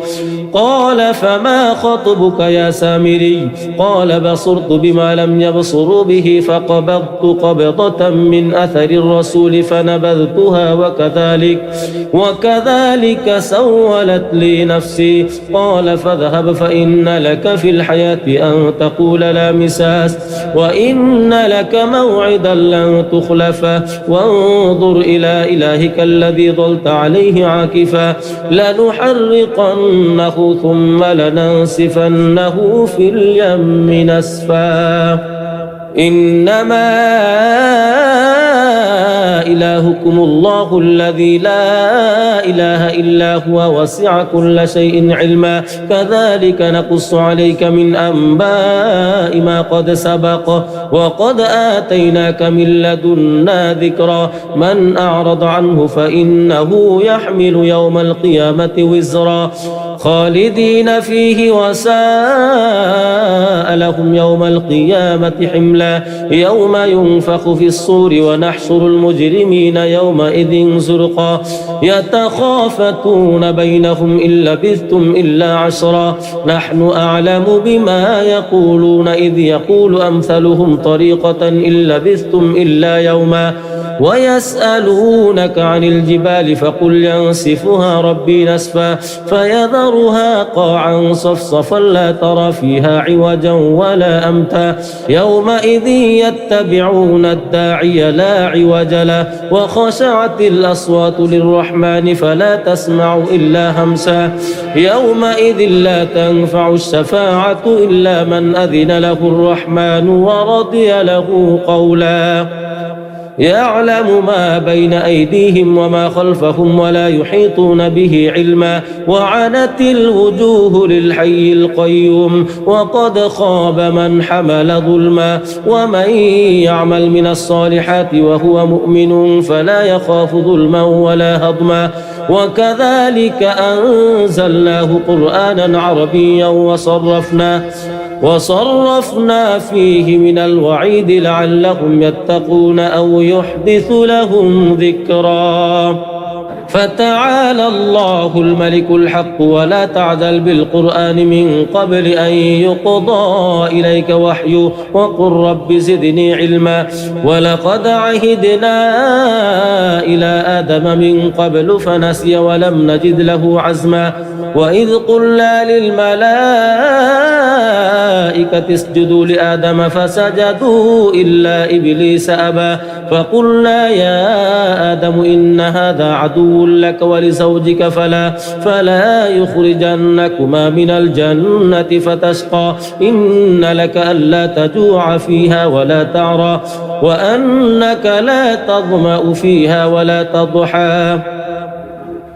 فوسوس إليه الشيطان قال يا آدم هل أدلك على شجرة الخلد وملك لا يبلى فأكلا منها فبدت لهما سوآتهما وطفقا يخصفان عليهما من ورق الجنة وعصى آدم ربه فغوى ثم اجتباه ربه فتاب عليه وهدى قال اهبطا منها جميعا بعضكم لبعض عدو فإما يأتينكم مني هدى فمن اتبع هداي فلا يضل ولا يشقى ومن أعرض عن ذكري فإن له معيشة ضنكا ونحشره يوم القيامة أعمى قال رب لم حشرتني أعمى وقد كنت بصيرا قال كذلك أتتك آياتنا فنسيتها وكذلك اليوم تنسى وكذلك نجزي من أسرف ولم يؤمن بآيات ربه ولعذاب الآخرة أشد وأبقى أفلم يهد لهم كم أهلكنا قبلهم من القرون يمشون في مساكنهم إن في ذلك لآيات لأولي النهى ولولا كلمة سبقت من ربك لكان لزاما وأجل مسمى فاصبر على ما يقولون وسبح بحمد ربك قبل طلوع الشمس وقبل غروبها ومن آناء الليل فسبح وأطراف النهار لعلك ترضى ولا تمدن عينيك إلى ما متعنا به أزواجا منهم زهرة الحياة الدنيا لنفتنهم فيه ورزق ربك خير وأبقى وأمر أهلك بالصلاة واصطبر عليها لا نسألك رزقا نحن نرزقك والعاقبة للتقوى وقالوا لولا يأتينا بآية من ربه أولم تأتهم بينة ما في الصحف الأولى ولو أنا أهلكناهم بعذاب من قبله لقالوا ربنا لولا أرسلت إلينا رسولا فنتبع آياتك من قبل أن نذل ونخزى قل كل متربص فتربصوا فستعلمون من أصحاب الصراط السوي ومن اهتدى قال ألم أقل لك إنك لن تستطيع معي صبرا قال إن سألتك عن شيء بعدها فلا تصاحبني قد بلغت من لدني عذرا فانطلقا حتى إذا أتيا أهل قرية استطعما أهلها فأبوا أن يضيفوهما فوجد فيها جدارا يريد أن ينقض فأقامه قال لو شئت لاتخذت عليه أجرا قال هذا فراق بيني وبينك سأنبئك بتأويل ما لم تستطع عليه صبرا أما السفينة فكانت لمساكين يعملون في البحر فأردت أن أعيبها وكان وراءهم ملك يأخذ كل سفينة غصبا وأما الغلام فكان أبواه مؤمنين فخشينا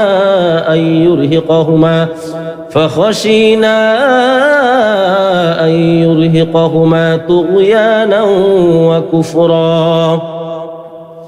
فأردنا أن يبدلهما ربهما خيرا منه زكاة وأقرب رحما وأما الجدار فكان لغلامين يتيمين في المدينة وكان تحته كنز لهما وكان أبوهما صالحا فأراد ربك أن يبلغا أشدهما ويستخرجا كنزهما رحمة من ربك وما فعلته عن أمري ذلك تأويل ما لم تسطع عليه صبرا ويسألونك عن ذي القرنين قل سأتلو عليكم منه ذكرا إنا مكنا له في الأرض وآتيناه من كل شيء سببا فأتبع سببا حتى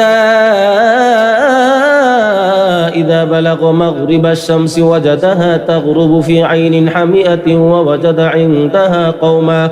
قلنا يا ذا القرنين إما أن تعذب وإما أن تتخذ فيهم حسنا قال أما من ظلم فسوف نعذبه ثم يرد إلى ربه فيعذبه عذابا نكرا وأما من آمن وعمل صالحا فله جزاء الحسنى وسنقول له من أمرنا يسرا ثم أتبع سببا حتى إذا بلغ مطلع الشمس وجدها تطلع على قوم لم نجعل لهم من دونها سترا كذلك وقد أحطنا بما لديه خبرا ثم أتبع سببا حتى إذا بلغ بين السدين وجد من دونهما قوما لا يكادون يفقهون قولا قالوا يا ذا القرنين إن يأجوج ومأجوج مفسدون في الأرض فهل نجعل لك خرجا على أن تجعل بيننا وبينهم سدا قال ما مكني فيه ربي خير فأعينوني بقوة أجعل بينكم وبينهم ردما آتوني زبر الحديد حتى إذا ساوى بين الصدفين قال انفخوا حتى إذا جعله نارا قال آتوني أفرغ عليه قطرا فما استطاعوا أن يظهروه وما استطاعوا له نقبا قال هذا رحمة من ربي فإذا جاء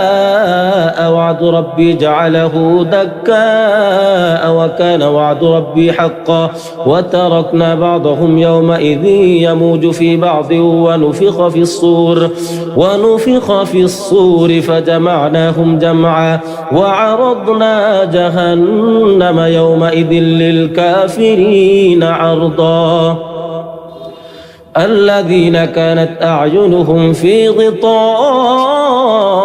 عن ذكري وكانوا لا يستطيعون سمعا أفحسب الذين كفروا أن يتخذوا عبادي من دوني أولياء إنا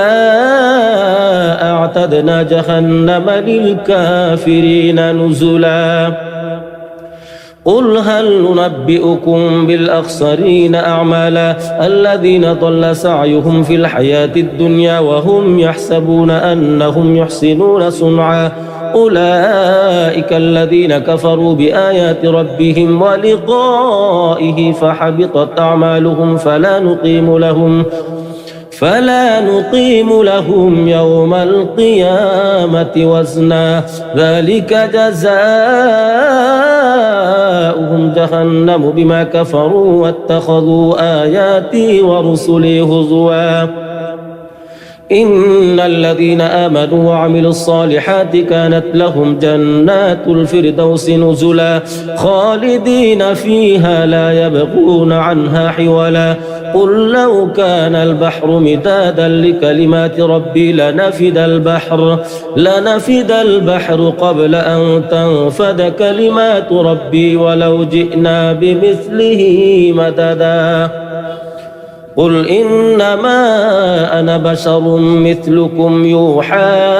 إلي أنما إلهكم إله واحد فمن كان يرجو لقاء ربه فليعمل عملا صالحا ولا يشرك بعبادة ربه أحدا. بسم الله الرحمن الرحيم كافها يا عين صاد ذكر رحمة ربك عبده زكريا إذ نادى ربه نداء خفيا قال رب إني وهن العظم مني واشتعل الرأس شيبا ولم أكن بدعائك رب شقيا وإني خفت الموالي من ورائي وكانت امرأتي عاقرا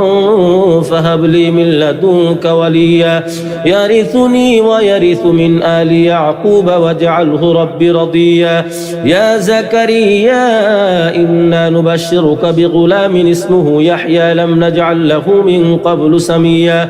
قال رب أنى يكون لي غلام وكانت امرأتي عاقرا وقد بلغت من الكبر عتيا قال كذلك قال ربك هو علي هين وقد خلقتك من قبل ولم تك شيئا قال رب اجعل لي آية قال آيتك ألا تكلم الناس 3 ليال سويا فخرج على قومه من المحراب فأوحى إليهم أن سبحوا بكرة وعشيا.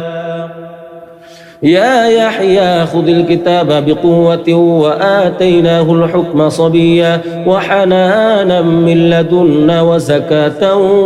وكان تقيا وبرا بوالديه ولم يكن جبارا عصيا وسلام عليه يوم ولد ويوم يموت ويوم يبعث حيا واذكر في الكتاب مريم إذ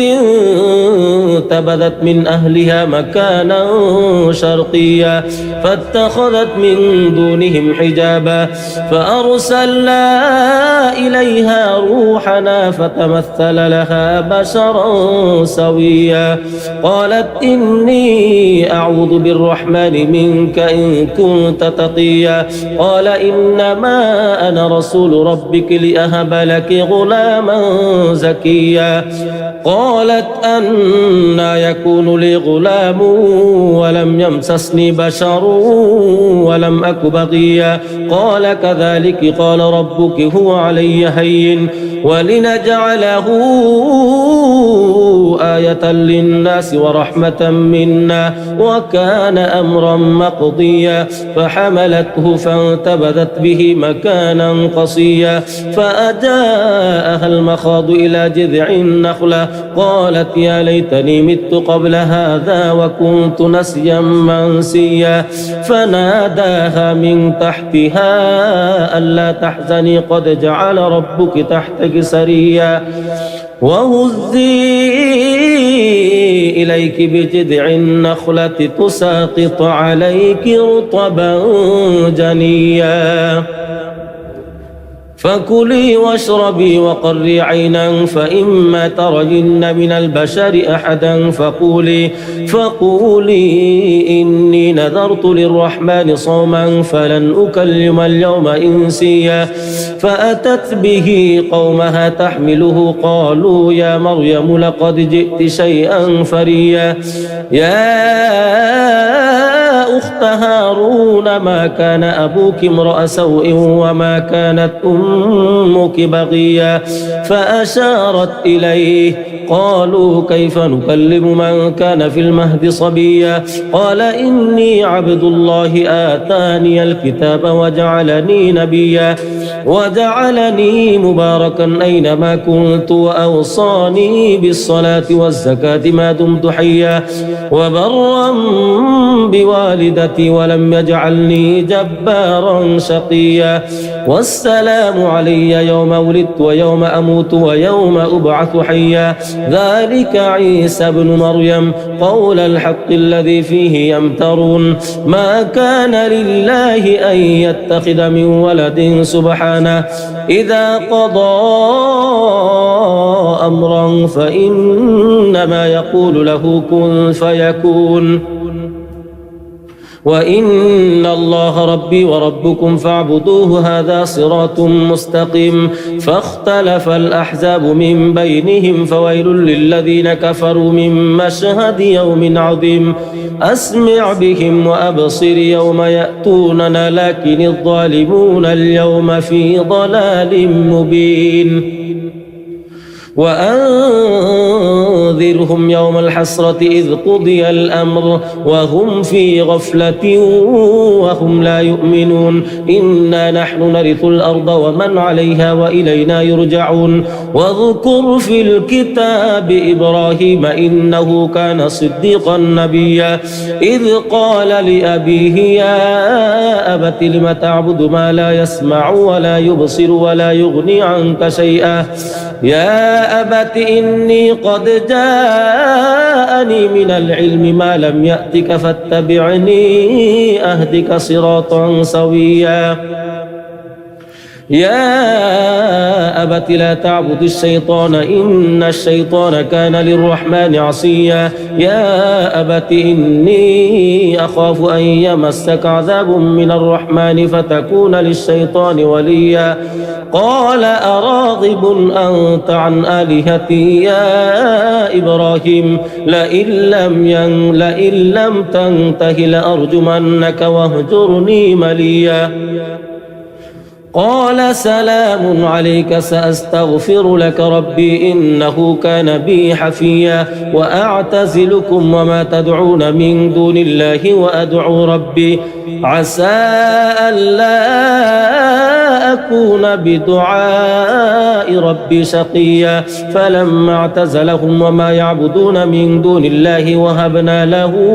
إسحاق ويعقوب وكلا جعلنا نبيا ووهبنا لهم من رحمتنا وجعلنا لهم لسان صدق عليا واذكر في الكتاب موسى إنه كان مخلصا وكان رسولا نبيا وناديناه من جانب الطور الأيمن وقربناه نجيا ووهبنا له من رحمتنا أخاه هارون نبيا واذكر في الكتاب إسماعيل إنه كان صادق الوعد وكان رسولا نبيا وكان يأمر أهله بالصلاة والزكاة وكان عند ربه مرضيا واذكر في الكتاب إدريس إنه كان صديقا نبيا ورفعناه مكانا عليا أولئك الذين أنعم الله عليهم من النبيين من ذرية آدم وممن حملنا مع نوح ومن ذرية إبراهيم وإسرائيل وممن هدينا واجتبينا إذا تتلى عليهم آيات الرحمن خروا سجدا وبكيا فخلف من بعدهم خلف أضاعوا الصلاة واتبعوا الشهوات فسوف يلقون غيا إلا من تاب وآمن وعمل صالحا فأولئك يدخلون الجنة ولا يظلمون شيئا جنات عدن التي وعد الرحمن عباده بالغيب إنه كان وعده مأتيا لا يسمعون فيها لغوا إلا سلاما ولهم رزقهم فيها بكرة وعشيا تلك الجنة التي نورث من عبادنا من كان تقيا وما نتنزل إلا بأمر ربك له ما بين أيدينا وما خلفنا وما بين ذلك وما كان ربك نسيا رب السماوات والأرض وما بينهما فاعبده واصطبر لعبادته هل تعلم له سميا ويقول الإنسان أإذا ما مت لسوف أخرج حيا أولا يذكر الإنسان أنا خلقناه من قبل ولم يك شيئا فوربك لنحشرنهم والشياطين ثم لنحضرنهم حول جهنم جثيا ثم لننزعن من كل شيعة أيهم أشد على الرحمن عتيا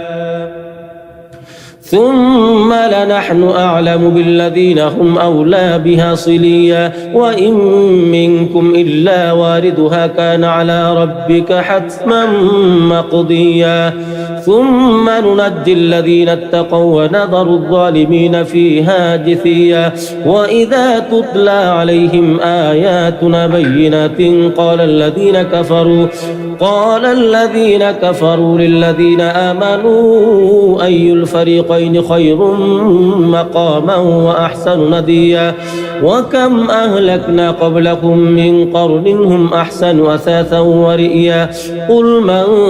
كان في الضلالة فليمدد له الرحمن مدا حتى إذا رأوا ما يوعدون إما العذاب وإما الساعة فسيعلمون من هو شر مكانا وأضعف جندا ويزيد الله الذين اهتدوا هدى والباقيات الصالحات خير عند ربك ثوابا وخير مردا أفرأيت الذي كفر بآياتنا وقال لأوتين مالا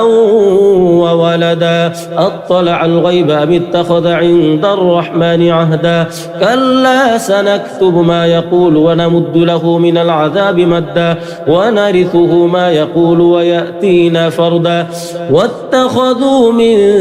دون الله آلهة ليكونوا لهم عزا كلا سيكفرون بعبادتهم ويكونون عليهم ضدا ألم تر أنا أرسلنا الشياطين على الكافرين تؤزهم أزا فلا تعجل عليهم إنما نعد لهم عدا يوم نحشر المتقين إلى الرحمن وفدا ونسوق المجرمين إلى جهنم وردا لا يملكون الشفاعة إلا من اتخذ عند الرحمن عهدا وقالوا اتخذ الرحمن ولدا لقد جئتم شيئا إدا تكاد السماوات يتفطرن منه وتنشق الأرض وتخر الجبال هدا أن دعوا للرحمن ولدا وما ينبغي للرحمن أن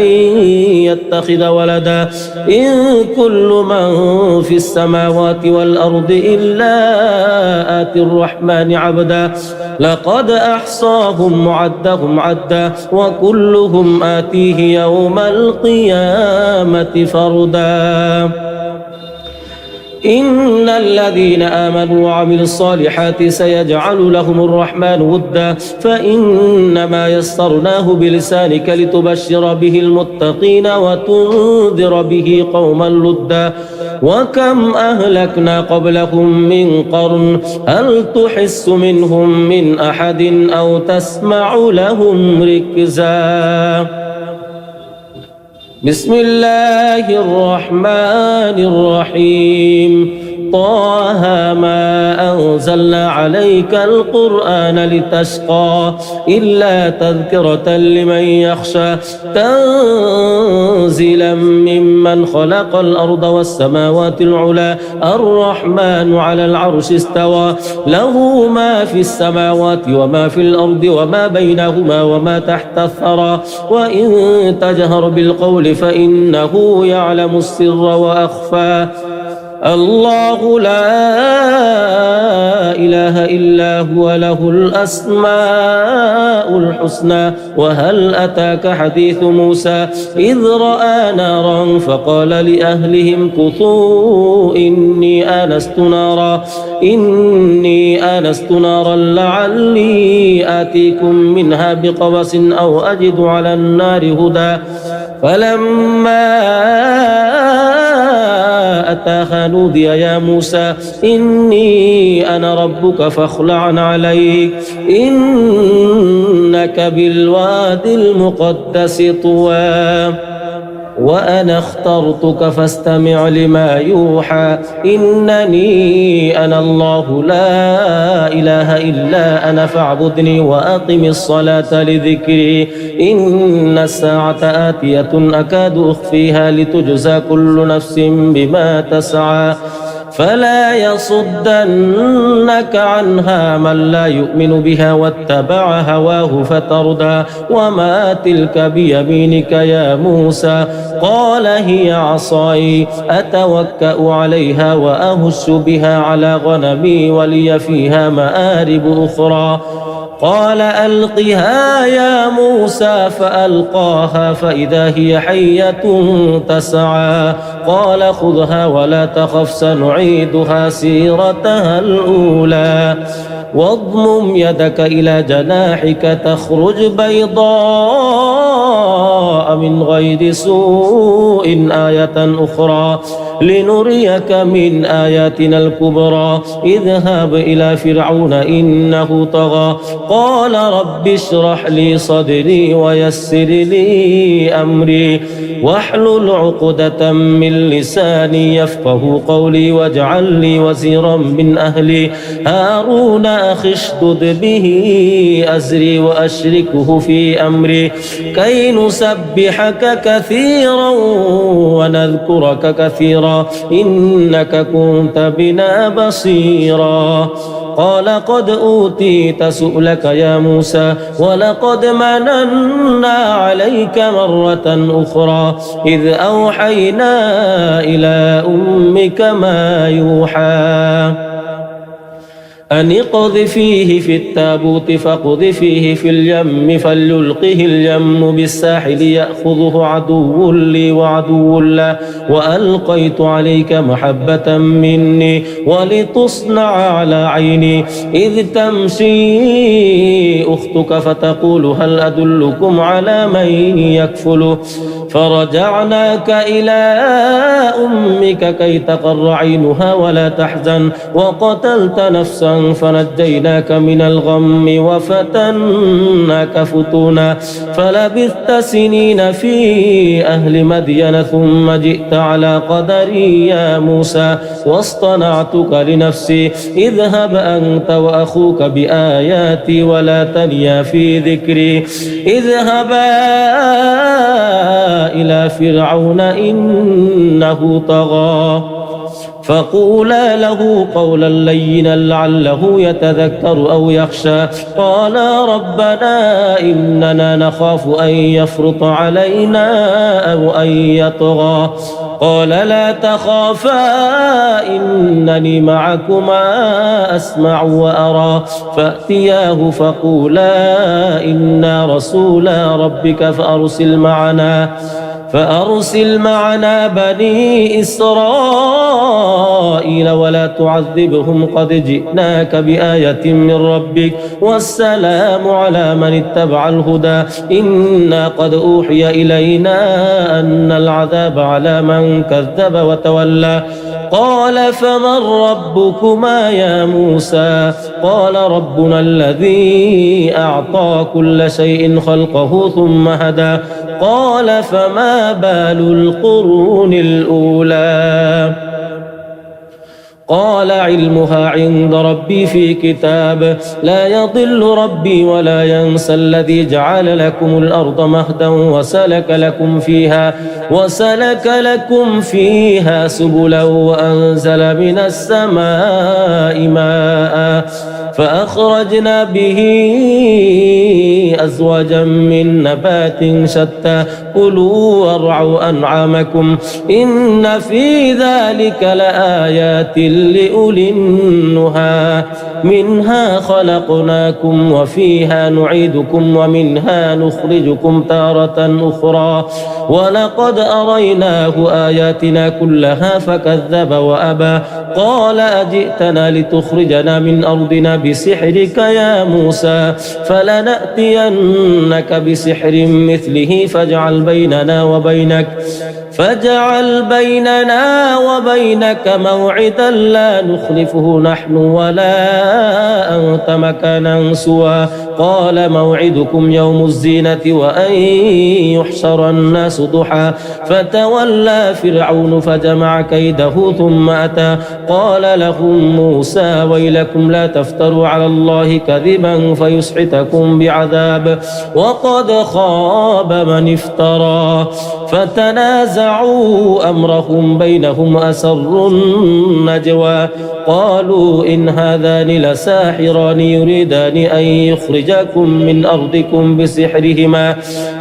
أرضكم بسحرهما ويذهبا بطريقتكم المثلى فأجمعوا كيدكم ثم أتوا صفا وقد أفلح اليوم من استعلى قالوا يا موسى إما أن تلقي وإما أن نكون أول من ألقى قال بل ألقوا فإذا حبالهم وعصيهم يخيل إليه من سحرهم أنها تسعى فأوجس في نفسه خيفة موسى قلنا لا تخف إنك أنت الأعلى وألق ما في يمينك تلقف ما صنعوا إنما صنعوا كيد ساحر ولا يفلح الساحر حيث أتى فألقي السحرة سجدا قالوا آمنا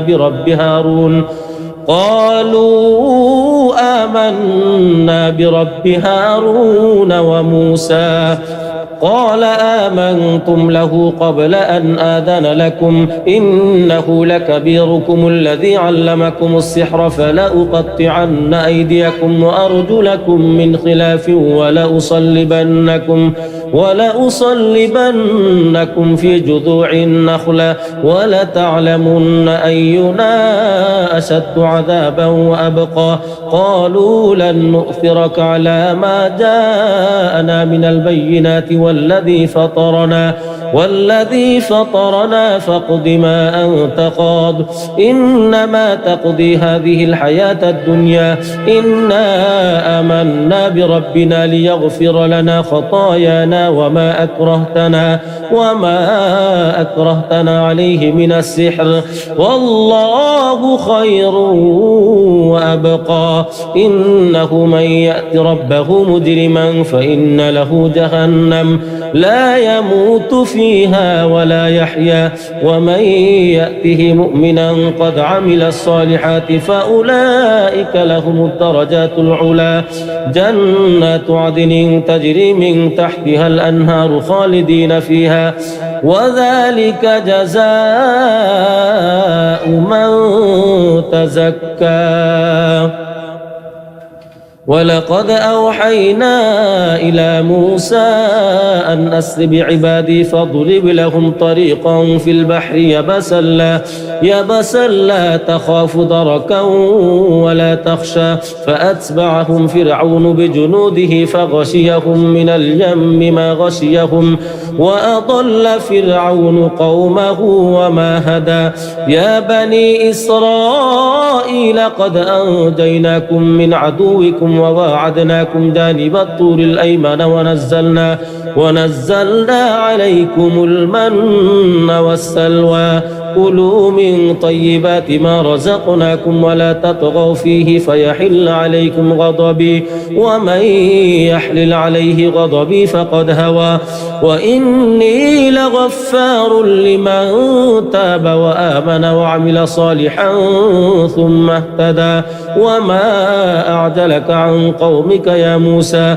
قال هم أولئك على أثري وعجلت إليك رب لترضى قال فإنا قد فتنا قومك من بعدك وأضلهم السامري فرجع موسى إلى قومه غضبان أسفا قال يا قوم ألم يعدكم ربكم وعدا حسنا أفطال عليكم العهد أم أردتم أن يحل عليكم غضب من ربكم فأخلفتم موعدي قالوا ما أخلفنا موعدك بملكنا ولكننا حملنا أوزارا من زينة القوم فقذفناها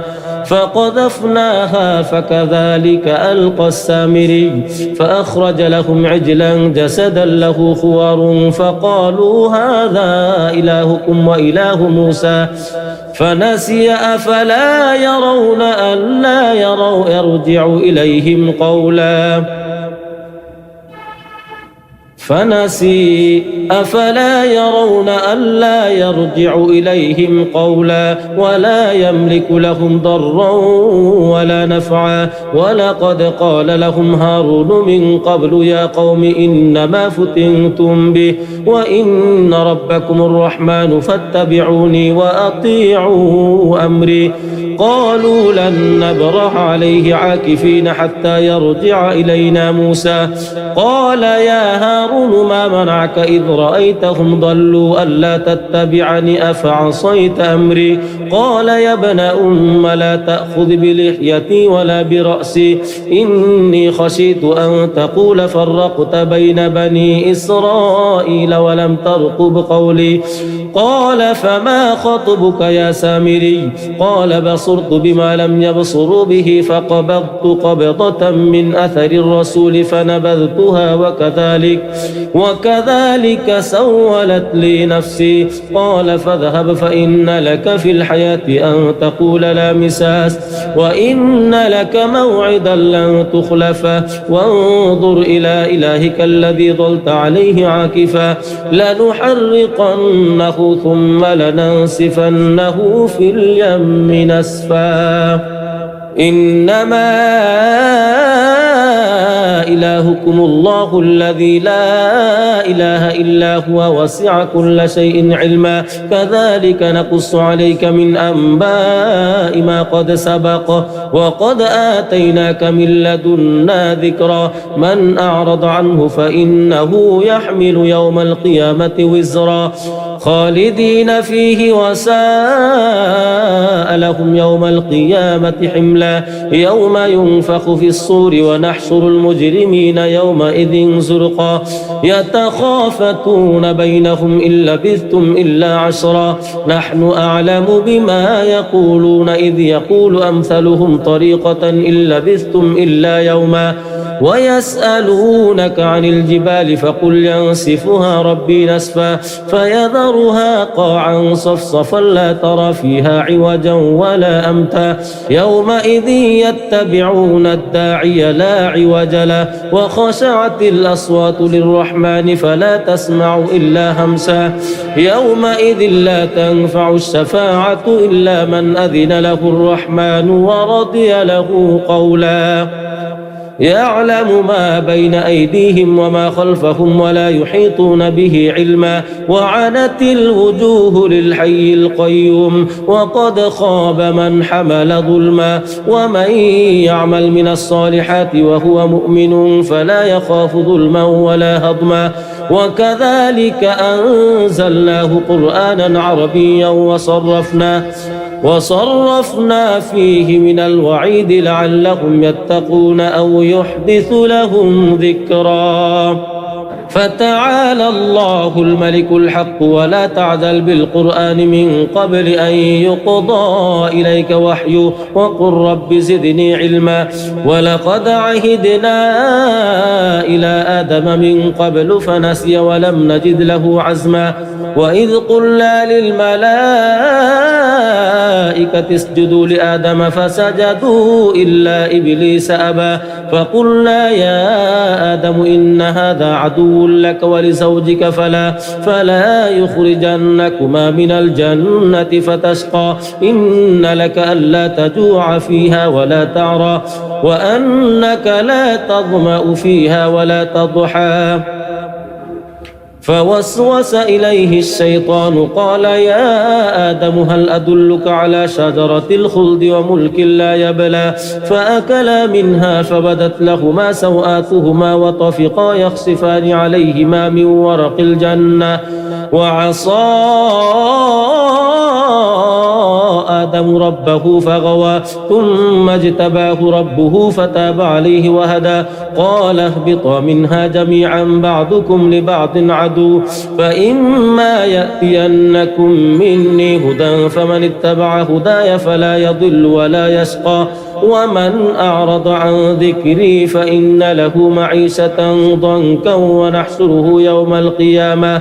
ونحشره يوم القيامة أعمى قال رب لم حشرتني أعمى وقد كنت بصيرا قال كذلك أتتك آياتنا فنسيتها وكذلك اليوم تنسى وكذلك نجزي من أسرف ولم يؤمن بآيات ربه ولعذاب الآخرة أشد وأبقى أفلم يهد لهم كم أهلكنا قبلهم من القرون يمشون في مساكنهم إن في ذلك لآيات لأولي النهى ولولا كلمة سبقت من ربك لكان لزاما وأجل مسمى فاصبر على ما يقولون وسبح بحمد ربك قبل طلوع الشمس وقبل غروبها ومن آناء الليل فسبح وأطراف النهار لعلك ترضى ولا تمدن عينيك إلى ما متعنا به أزواجا منهم زهرة الحياة الدنيا لنفتنهم فيه ورزق ربك خير وأبقى وأمر أهلك بالصلاة واصطبر عليها لا نسألك رزقا نحن نرزقك والعاقبة للتقوى وقالوا لولا يأتينا بآية من ربه أولم تأتهم بينة ما في الصحف الأولى ولو أنا أهلكناهم بعذاب من قبله لقالوا ربنا لولا أرسلت إلينا رسولا فنتبع آياتك من قبل أن نذل ونخزى قل كل متربص فتربصوا فستعلمون من أصحاب الصراط السوي ومن اهتدى قال ألم أقل لك إنك لن تستطيع معي صبرا قال إن سألتك عن شيء بعدها فلا تصاحبني قد بلغت من لدني عذرا فانطلقا حتى إذا أتيا أهل قرية استطعما أهلها فأبوا أن يضيفوهما فوجد فيها جدارا يريد أن ينقض فأقامه قال لو شئت لاتخذت عليه أجرا قال هذا فراق بيني وبينك سأنبئك بتأويل ما لم تستطع عليه صبرا أما السفينة فكانت لمساكين يعملون في البحر فأردت أن أعيبها وكان وراءهم ملك يأخذ كل سفينة غصبا وأما الغلام فكان أبواه مؤمنين فخشينا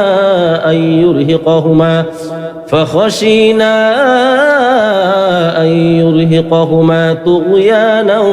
وكفرا فأردنا أن يبدلهما ربهما خيرا منه زكاة وأقرب رحما وأما الجدار فكان لغلامين يتيمين في المدينة وكان تحته كنز لهما وكان أبوهما صالحا فأراد ربك أن يبلغا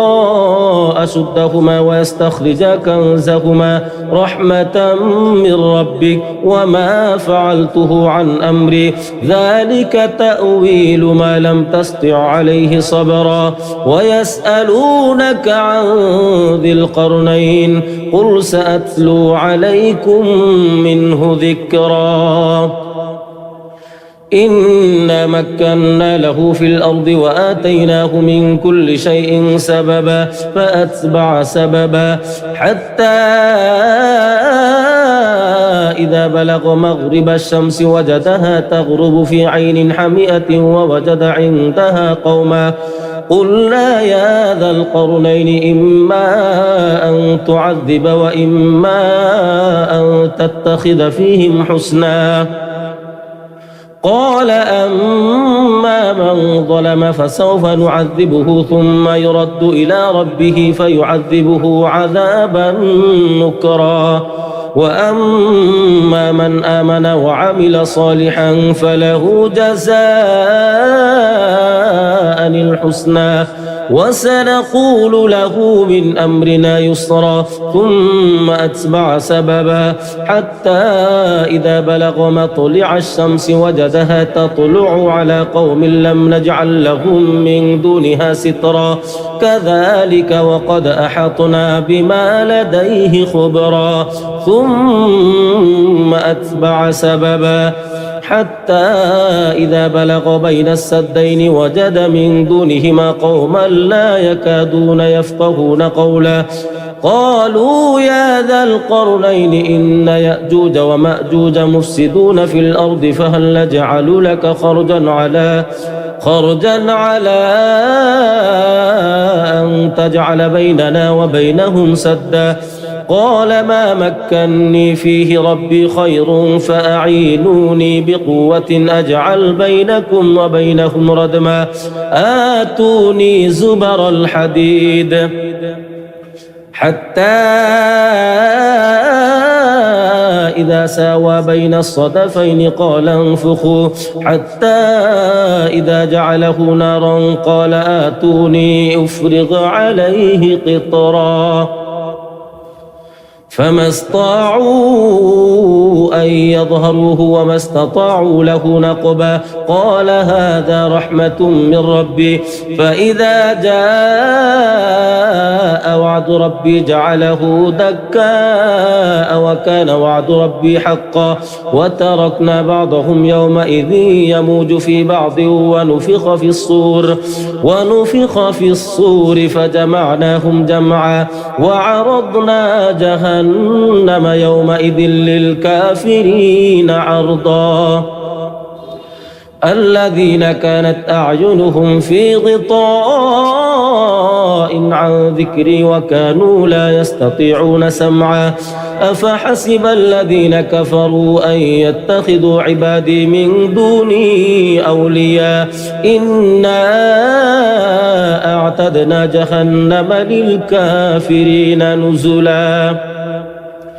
قل هل ننبئكم بالأخسرين أعمالا الذين ضل سعيهم في الحياة الدنيا وهم يحسبون أنهم يحسنون صنعا أولئك الذين كفروا بآيات ربهم ولقائه فحبطت أعمالهم فلا نقيم لهم يوم القيامة وزنا ذلك جزاؤهم جهنم بما كفروا واتخذوا آياتي ورسلي هزوا إن الذين آمنوا وعملوا الصالحات كانت لهم جنات الفردوس نزلا خالدين فيها لا يبغون عنها حولا قل لو كان البحر مدادا لكلمات ربي لنفد البحر قبل أن تنفد كلمات ربي ولو جئنا بمثله مددا قل إنما أنا بشر مثلكم يوحى إلي أنما إلهكم إله واحد فمن كان يرجو لقاء ربه فليعمل عملا صالحا ولا يشرك بعبادة ربه أحدا بسم الله الرحمن الرحيم كافها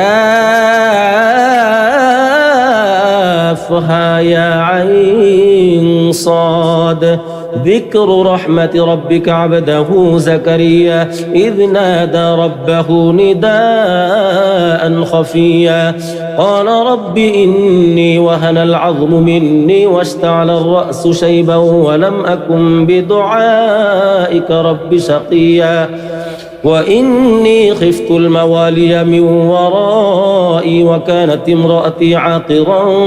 فهب لي من لدنك وليا يرثني ويرث من آل يعقوب واجعله ربي رضيا يا زكريا إنا نبشرك بغلام اسمه يحيى لم نجعل له من قبل سميا قال رب أنى يكون لي غلام وكانت امرأتي عاقرا وقد بلغت من الكبر عتيا قال كذلك قال ربك هو علي هين وقد خلقتك من قبل ولم تك شيئا قال رب اجعل لي آية قال آيتك ألا تكلم الناس 3 ليال سويا فخرج على قومه من المحراب فأوحى إليهم أن سبحوا بكرة وعشيا يا يحيى خذ الكتاب بقوة وآتيناه الحكم صبيا وحنانا من لدنا وزكاة وكان تقيا وبرا بوالديه ولم يكن جبارا عصيا وسلام عليه يوم ولد ويوم يموت ويوم يبعث حيا واذكر في الكتاب مريم إذ انتبذت من أهلها مكانا شرقيا فاتخذت من دونهم حجابا فأرسلنا إليها روحنا فتمثل لها بشرا سويا قالت إني أعوذ بالرحمن منك إن كنت تقيا قال إنما أنا رسول ربك لأهب لك غلاما زكيا قالت أنى يكون لي غلام ولم يمسسني بشر ولم أك بغيا قال كذلك قال ربك هو علي هين ولنجعله آية للناس ورحمة منا وكان أمرا مقضيا فحملته فانتبذت به مكانا قصيا فأجاءها المخاض إلى جذع النخلة قالت يا ليتني مت قبل هذا وكنت نسيا منسيا فناداها من تحتها ألا تحزني قد جعل ربك تحتك سريا وهزي إليك بجذع النخلة تساقط عليك رطبا جنيا فكلي واشربي وقري عينا فإما ترين من البشر أحدا فقولي إني نذرت للرحمن صوما فلن أكلم اليوم إنسيا فأتت به قومها تحمله قالوا يا مريم لقد جئت شيئا فريا يا أخت هارون ما كان أبوك امرأ سوء وما كانت أمك بغيا فأشارت إليه قالوا كيف نكلم من كان في المهد صبيا قال إني عبد الله آتاني الكتاب وجعلني نبيا وجعلني مباركا أينما كنت وأوصاني بالصلاة والزكاة ما دمت حيا وبرا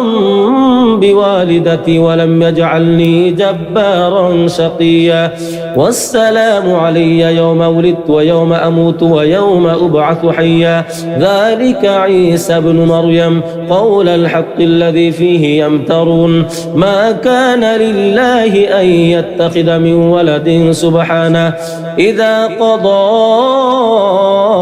أمرا فإنما يقول له كن فيكون وإن الله ربي وربكم فاعبدوه هذا صراط مستقيم فاختلف الأحزاب من بينهم فويل للذين كفروا من مشهد يوم عظيم أسمع بهم وأبصر يوم يأتوننا لكن الظالمون اليوم في ضلال مبين وأنذرهم يوم الحسرة إذ قضي الأمر وهم في غفلة وهم لا يؤمنون إنا نحن نرث الأرض ومن عليها وإلينا يرجعون واذكر في الكتاب إبراهيم إنه كان صديقا نبيا إذ قال لأبيه يا أبت لم تعبد ما لا يسمع ولا يبصر ولا يغني عنك شيئا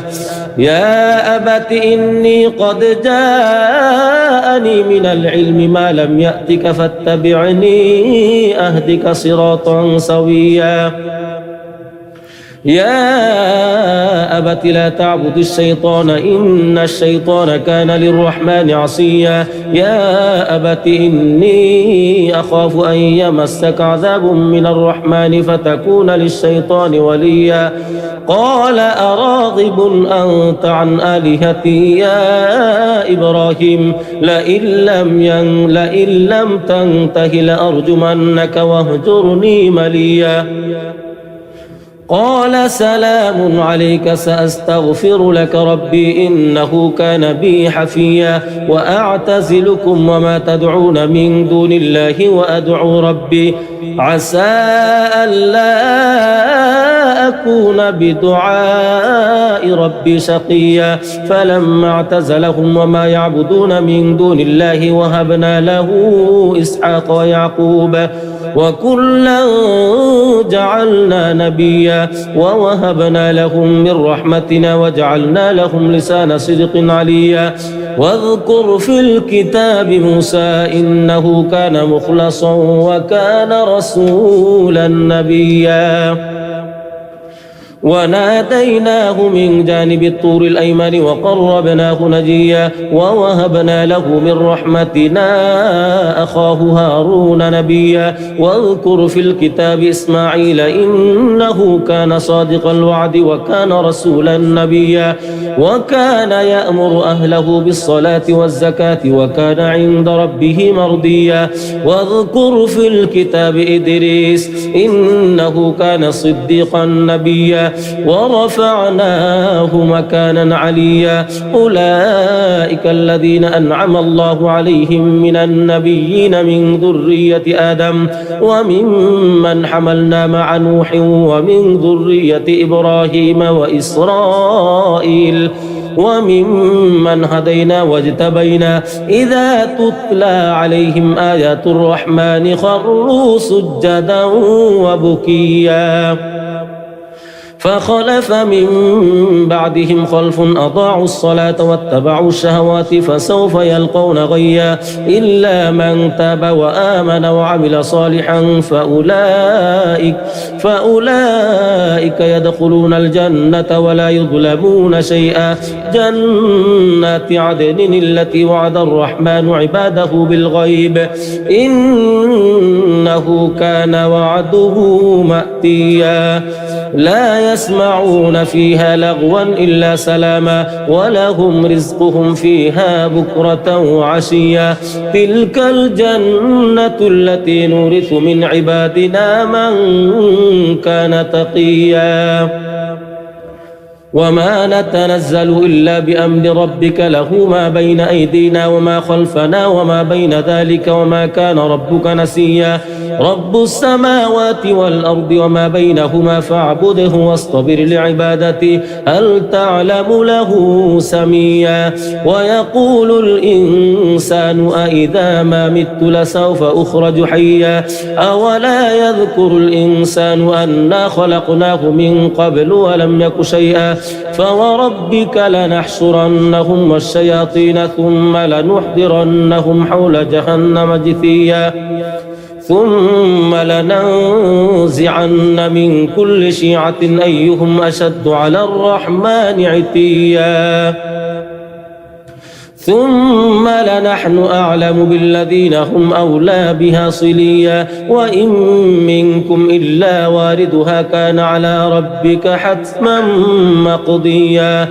ثم ننجي الذين اتقوا ونذر الظالمين فيها جثيا وإذا تتلى عليهم آياتنا بينات قال الذين كفروا للذين آمنوا أي الفريقين خير مقاما وأحسن نديا وكم أهلكنا قبلكم من قرن هم أحسن أثاثا ورئيا قل من كان في الضلالة فليمدد له الرحمن مدا حتى إذا رأوا ما يوعدون إما العذاب وإما الساعة فسيعلمون من هو شر مكانا وأضعف جندا ويزيد الله الذين اهتدوا هدى والباقيات الصالحات خير عند ربك ثوابا وخير مردا أفرأيت الذي كفر بآياتنا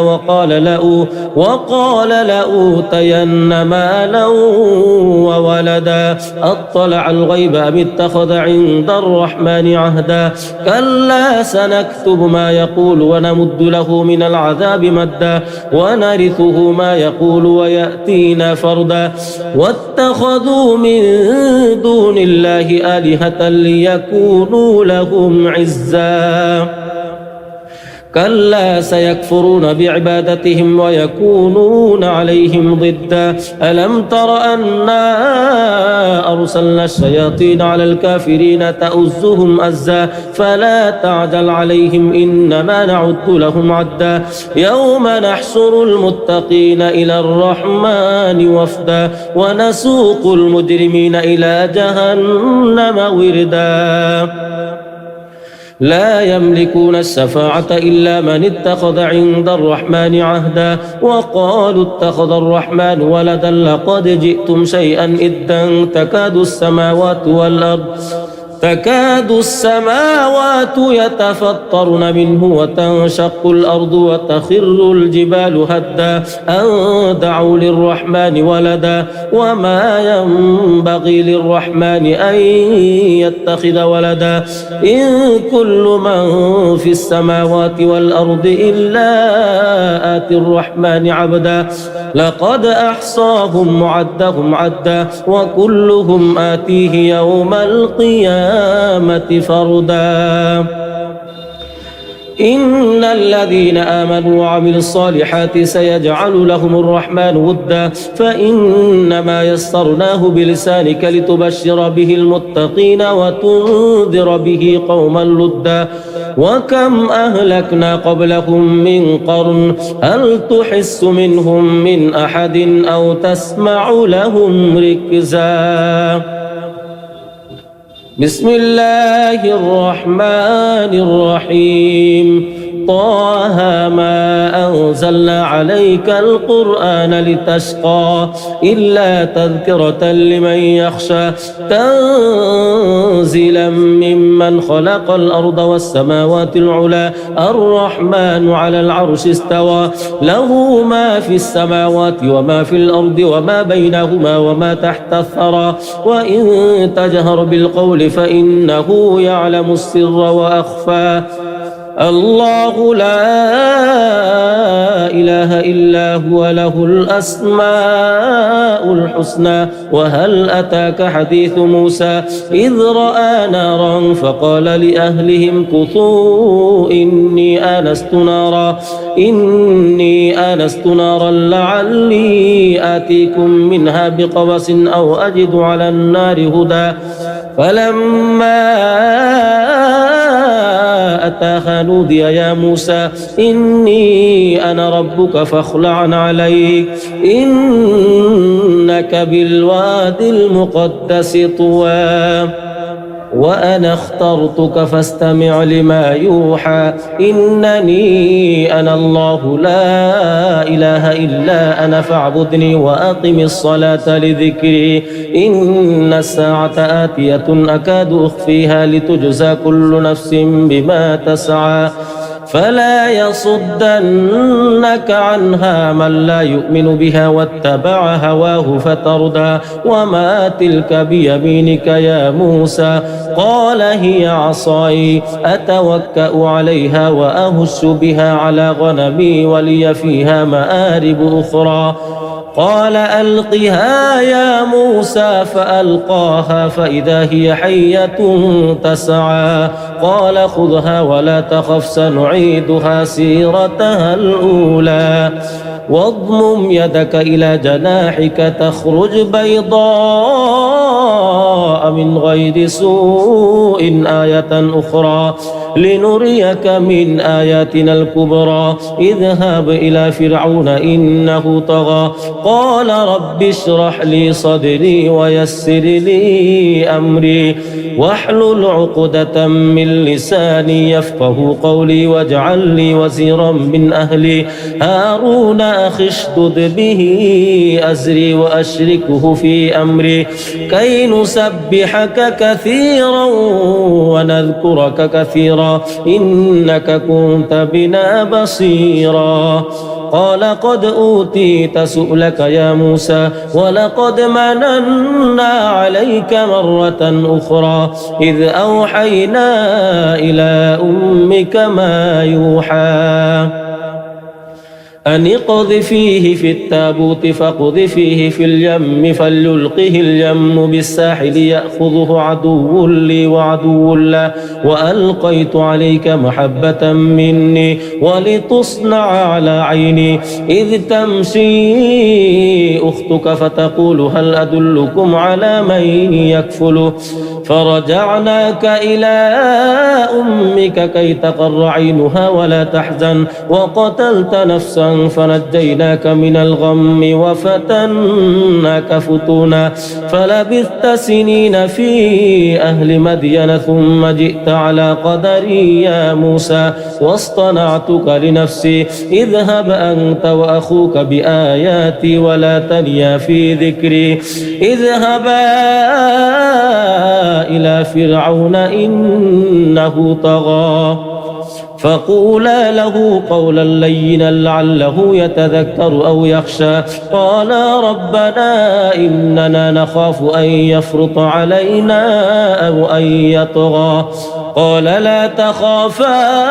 إنني معكما أسمع وأرى فأتياه فقولا إنا رسولا ربك فأرسل معنا بني إسرائيل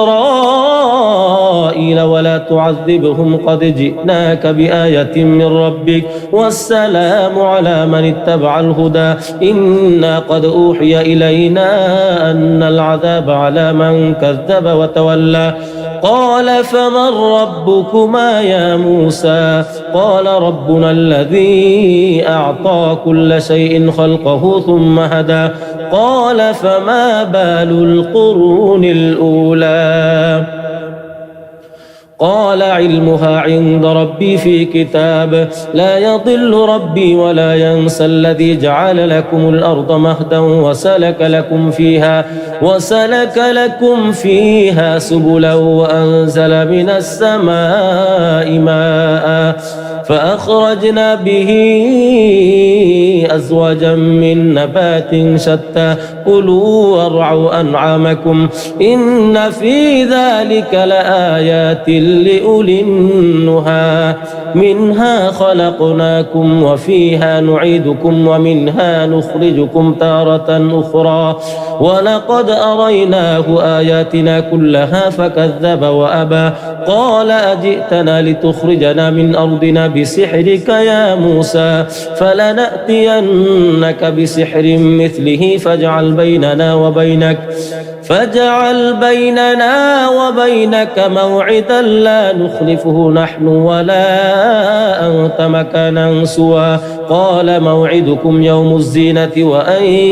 يحشر الناس ضحى فتولى فرعون فجمع كيده ثم أتى قال لهم موسى ويلكم لا تفتروا على الله كذبا فيسحتكم بعذاب وقد خاب من افترى فتنازعوا أمرهم بينهم أسروا النجوى قالوا إن هذان لساحران يريدان أن يخرجاكم من أرضكم بسحرهما ويذهبا بطريقتكم المثلى فأجمعوا كيدكم ثم أتوا صفا وقد أفلح اليوم من استعلى قالوا يا موسى إما أن تلقي وإما أن نكون أول من ألقى قال بل ألقوا فإذا حبالهم وعصيهم يخيل إليه من سحرهم أنها تسعى فأوجس في نفسه خيفة موسى قلنا لا تخف إنك أنت الأعلى وألق ما في يمينك تلقف ما صنعوا إنما صنعوا كيد ساحر ولا يفلح الساحر حيث أتى فألقي السحرة سجدا قالوا آمنا برب هارون وموسى قال آمنتم له قبل أن آذن لكم إنه لكبيركم الذي علمكم السحر فلأقطعن أيديكم وأرجلكم من خلاف ولأصلبنكم في جذوع النخلة ولتعلمن أينا أشد عذابا وأبقى قالوا لن نؤثرك على ما جاءنا من البينات والذي فطرنا فاقض ما أنت قاض إنما تقضي هذه الحياة الدنيا إنا آمنا بربنا ليغفر لنا خطايانا وما أكرهتنا عليه من السحر والله خير وأبقى إنه من يأت ربه مجرما فإن له جهنم لا يموت فيها ولا يحيا ومن يأته مؤمنا قد عمل الصالحات فأولئك لهم الدرجات العلى جنات عدن تجري من تحتها الأنهار خالدين فيها وذلك جزاء من تزكى ولقد أوحينا إلى موسى أن أسر بعبادي فاضرب لهم طريقا في البحر يبسا لا تخاف دركا ولا تخشى فأتبعهم فرعون بجنوده فغشيهم من اليم ما غشيهم وأضل فرعون قومه وما هدى يا بني إسرائيل قد أنجيناكم من عدوكم وواعدناكم جانب الطور الأيمن ونزلنا عليكم المن والسلوى كلوا من طيبات ما رزقناكم ولا تطغوا فيه فيحل عليكم غضبي ومن يحلل عليه غضبي فقد هوى وإني لغفار لمن تاب وآمن وعمل صالحا ثم اهتدى وما أعجلك عن قومك يا موسى قال هم أولئك على أثري وعجلت إليك رب لترضى قال فإنا قد فتنا قومك من بعدك وأضلهم السامري فرجع موسى إلى قومه غضبان أسفا قال يا قوم ألم يعدكم ربكم وعدا حسنا أفطال عليكم العهد أم أردتم أن يحل عليكم غضب من ربكم فأخلفتم موعدي قالوا ما أخلفنا موعدك بملكنا ولكننا حملنا أوزارا من زينة القوم فقذفناها فكذلك ألقى السامري فأخرج لهم عجلا جسدا له خوار فقالوا هذا إلهكم وإله موسى فنسي أفلا يرون ألا يرجع إليهم قولا أفلا يرون ألا يرجع إليهم قولا ولا يملك لهم ضرا ولا نفعا ولقد قال لهم هارون من قبل يا قوم إنما فتنتم به وإن ربكم الرحمن فاتبعوني وأطيعوا أمري قالوا لن نبرح عليه عاكفين حتى يرجع إلينا موسى قال يا هارون ما منعك إذ رأيتهم ضلوا ألا تتبعني أفعصيت أمري قال يا ابن أم لا تأخذ بلحيتي ولا برأسي إني خشيت أن تقول فرقت بين بني إسرائيل ولم ترقب قولي قال فما خطبك يا سامري قال بصرت بما لم يبصروا به فقبضت قبضة من أثر الرسول فنبذتها وكذلك سولت لي نفسي قال فاذهب فإن لك في الحياة أن تقول لا مساس وإن لك موعدا لن تخلفه وانظر إلى إلهك الذي ظلت عليه عاكفا لنحرقنه ثم لننسفنه في اليم نسفا إنما إلهكم الله الذي لا إله إلا هو وسع كل شيء علما كذلك نقص عليك من أنباء ما قد سبق وقد آتيناك من لدنا ذكرا من أعرض عنه فإنه يحمل يوم القيامة وزرا خالدين فيه وساء لهم يوم القيامة حملا يوم ينفخ في الصور ونحشر المجرمين يومئذ زرقا يتخافتون بينهم إن لبثتم إلا عشرا نحن أعلم بما يقولون إذ يقول أمثلهم طريقة إن لبثتم إلا يوما ويسألونك عن الجبال فقل ينسفها ربي نسفا فيذرها قاعا صفصفا لا ترى فيها عوجا ولا أمتا يومئذ يتبعون الداعي لا عوج له وخشعت الأصوات للرحمن فلا تسمع إلا همسا يومئذ لا تنفع الشفاعة إلا من أذن له الرحمن ورضي له قولا يعلم ما بين أيديهم وما خلفهم ولا يحيطون به علما وعنت الوجوه للحي القيوم وقد خاب من حمل ظلما ومن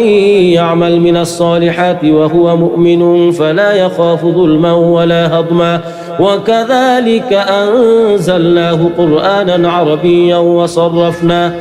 وصرفنا فيه من الوعيد لعلهم يتقون أو يحدث لهم ذكرا فتعالى الله الملك الحق ولا تعجل بالقرآن من قبل أن يقضى إليك وحيه وقل رب زدني علما ولقد عهدنا إلى آدم من قبل فنسي ولم نجد له عزما وإذ قلنا للملائكة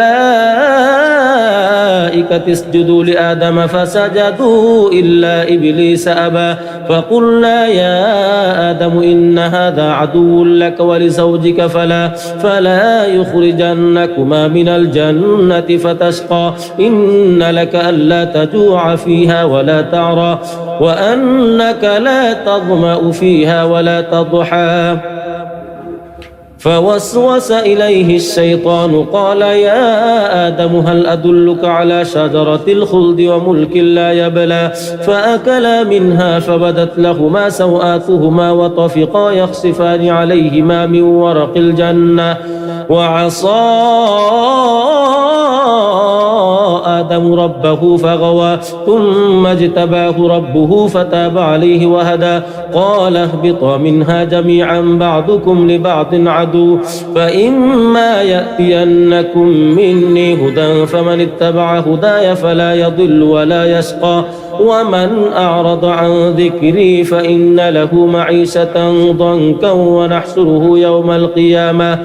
ونحشره يوم القيامة أعمى قال رب لم حشرتني أعمى وقد كنت بصيرا قال كذلك أتتك آياتنا فنسيتها وكذلك اليوم تنسى وكذلك نجزي من أسرف ولم يؤمن بآيات ربه ولعذاب الآخرة أشد وأبقى أفلم يهد لهم كم أهلكنا قبلهم من القرون يمشون في مساكنهم إن في ذلك لآيات لأولي النهى ولولا كلمة سبقت من ربك لكان لزاما وأجل مسمى فاصبر على ما يقولون وسبح بحمد ربك قبل طلوع الشمس وقبل غروبها ومن آناء الليل فسبح وأطراف النهار لعلك ترضى ولا تمدن عينيك إلى ما متعنا به أزواجا منهم زهرة الحياة الدنيا لنفتنهم فيه ورزق ربك خير وأبقى وأمر أهلك بالصلاة واصطبر عليها لا نسألك رزقا نحن نرزقك والعاقبة للتقوى وقالوا لولا يأتينا بآية من ربه أولم تأتهم بينة ما في الصحف الأولى ولو أنا أهلكناهم بعذاب من قبله لقالوا ربنا لولا أرسلت إلينا رسولا فنتبع آياتك من قبل أن نذل ونخزى قل كل متربص فتربصوا فستعلمون من أصحاب الصراط السوي ومن اهتدى قال ألم أقل لك إنك لن تستطيع معي صبرا قال إن سألتك عن شيء بعدها فلا تصاحبني قد بلغت من لدني عذرا فانطلقا حتى إذا أتيا أهل قرية استطعما أهلها فأبوا أن يضيفوهما فوجد فيها جدارا يريد أن ينقض فأقامه قال لو شئت لاتخذت عليه أجرا قال هذا فراق بيني وبينك سأنبئك بتأويل ما لم تستطع عليه صبرا أما السفينة فكانت لمساكين يعملون في البحر فأردت أن أعيبها وكان وراءهم ملك يأخذ كل سفينة غصبا وأما الغلام فكان أبواه مؤمنين فخشينا أن يرهقهما طغيانا وكفرا فأردنا أن يبدلهما ربهما خيرا منه زكاة وأقرب رحما وأما الجدار فكان لغلامين يتيمين في المدينة وكان تحته كنز لهما وكان أبوهما صالحا فأراد ربك أن يبلغا أشدهما ويستخرجا كنزهما رحمة من ربك وما فعلته عن أمري ذلك تأويل ما لم تسطع عليه صبرا ويسألونك عن ذي القرنين قل سأتلو عليكم منه ذكرا إنا مكنا له في الأرض وآتيناه من كل شيء سببا فأتبع سببا حتى إذا بلغ مغرب الشمس وجدها تغرب في عين حمئة ووجد عندها قوما قلنا يا ذا القرنين إما أن تعذب وإما أن تتخذ فيهم حسنا قال أما من ظلم فسوف نعذبه ثم يرد إلى ربه فيعذبه عذابا نكرا وأما من آمن وعمل صالحا فله جزاء الحسنى وسنقول له من أمرنا يسرا ثم أتبع سببا حتى إذا بلغ مطلع الشمس وجدها تطلع على قوم لم نجعل لهم من دونها سترا كذلك وقد أحطنا بما لديه خبرا ثم أتبع سببا حتى إذا بلغ بين السدين وجد من دونهما قوما لا يكادون يفقهون قولا قالوا يا ذا القرنين إن يأجوج ومأجوج مفسدون في الأرض فهل نجعل لك خرجا على أن تجعل بيننا وبينهم سدا قال ما مكني فيه ربي خير فأعينوني بقوة أجعل بينكم وبينهم ردما آتوني زبر الحديد حتى إذا ساوى بين الصدفين قال انفخوا حتى إذا جعله نارا قال آتوني أفرغ عليه قطرا فما استطاعوا أن يظهروه وما استطاعوا له نقبا قال هذا رحمة من ربي فإذا جاء وعد ربي جعله دكاء وكان وعد ربي حقا وتركنا بعضهم يومئذ يموج في بعض ونفخ في الصور فجمعناهم جمعا وعرضنا جهنم يومئذ للكافرين عرضا الذين كانت أعينهم في غطاء عن ذكري وكانوا لا يستطيعون سمعا أفحسب الذين كفروا أن يتخذوا عبادي من دوني أولياء إنا أعتدنا جهنم للكافرين نزلا قل هل ننبئكم بالأخسرين أعمالا الذين ضل سعيهم في الحياة الدنيا وهم يحسبون أنهم يحسنون صنعا أولئك الذين كفروا بآيات ربهم ولقائه فحبطت أعمالهم فلا نقيم لهم يوم القيامة وزنا ذلك جزاؤهم جهنم بما كفروا واتخذوا آياتي ورسلي هزوا إن الذين آمنوا وعملوا الصالحات كانت لهم جنات الفردوس نزلا خالدين فيها لا يبغون عنها حولا قل لو كان البحر مدادا لكلمات ربي لنفد البحر قبل أن تنفد كلمات ربي ولو جئنا بمثله مددا قل إنما أنا بشر مثلكم يوحى إلي أنما إلهكم إله واحد فمن كان يرجو لقاء ربه فليعمل عملا صالحا ولا يشرك بعبادة ربه أحدا. بسم الله الرحمن الرحيم.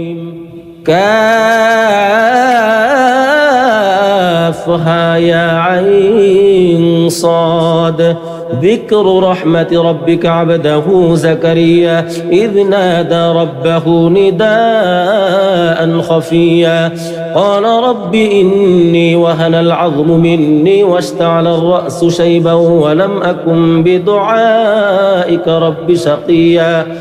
وإني خفت الموالي من ورائي وكانت امرأتي عاقرا فهب لي من لدنك وليا يرثني ويرث من آل يعقوب واجعله ربي رضيا. يا زكريا إنا نبشرك بغلام اسمه يحيى لم نجعل له من قبل سميا قال رب أنى يكون لي غلام وكانت امرأتي عاقرا وقد بلغت من الكبر عتيا قال كذلك قال ربك هو علي هين وقد خلقتك من قبل ولم تك شيئا قال رب اجعل لي آية قال آيتك ألا تكلم الناس 3 ليال سويا فخرج على قومه من المحراب فأوحى إليهم أن سبحوا بكرة وعشيا. يا يحيى خذ الكتاب بقوة وآتيناه الحكم صبيا وحنانا من لدنا وزكاة وكان تقيا وبرا بوالديه ولم يكن جبارا عصيا وسلام عليه يوم ولد ويوم يموت ويوم يبعث حيا واذكر في الكتاب مريم إذ انتبذت من أهلها مكانا شرقيا فاتخذت من دونهم حجابا فأرسلنا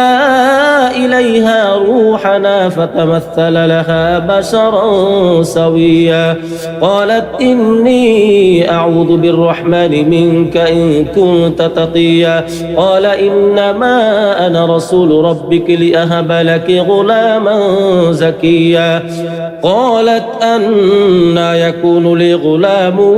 ولم يمسسني بشر ولم أك بغيا قال كذلك قال ربك هو علي هين ولنجعله آية للناس ورحمة منا وكان أمرا مقضيا فحملته فانتبذت به مكانا قصيا فأجاءها المخاض إلى جذع النخلة قالت يا ليتني مت قبل هذا وكنت نسيا منسيا فناداها من تحتها ألا تحزني قد جعل ربك تحتك سريا وهزي إليك بجذع النخلة تساقط عليك رطبا جنيا فكلي واشربي وقري عينا فإما ترين من البشر أحدا فقولي إني نذرت للرحمن صوما فلن أكلم اليوم إنسيا فأتت به قومها تحمله قالوا يا مريم لقد جئت شيئا فريا يا أخت هارون ما كان أبوك امرأ سوء وما كانت أمك بغيا فأشارت إليه قالوا كيف نكلم من كان في المهد صبيا قال إني عبد الله آتاني الكتاب وجعلني نبيا وجعلني مباركا أينما كنت وأوصاني بالصلاة والزكاة ما دمت حيا وبرا بوالدي بوالدتي ولم يجعلني جبارا شقيا والسلام علي يوم ولدت ويوم أموت ويوم أبعث حيا ذلك عيسى بن مريم قول الحق الذي فيه يمترون ما كان لله أن يتخذ من ولد سبحانه إذا قضى أمرا فإنما يقول له كن فيكون وإن الله ربي وربكم فاعبدوه هذا صراط مستقيم فاختلف الأحزاب من بينهم فويل للذين كفروا من مشهد يوم عظيم أسمع بهم وأبصر يوم يأتوننا لكن الظالمون اليوم في ضلال مبين وأنذرهم يوم الحسرة إذ قضي الأمر وهم في غفلة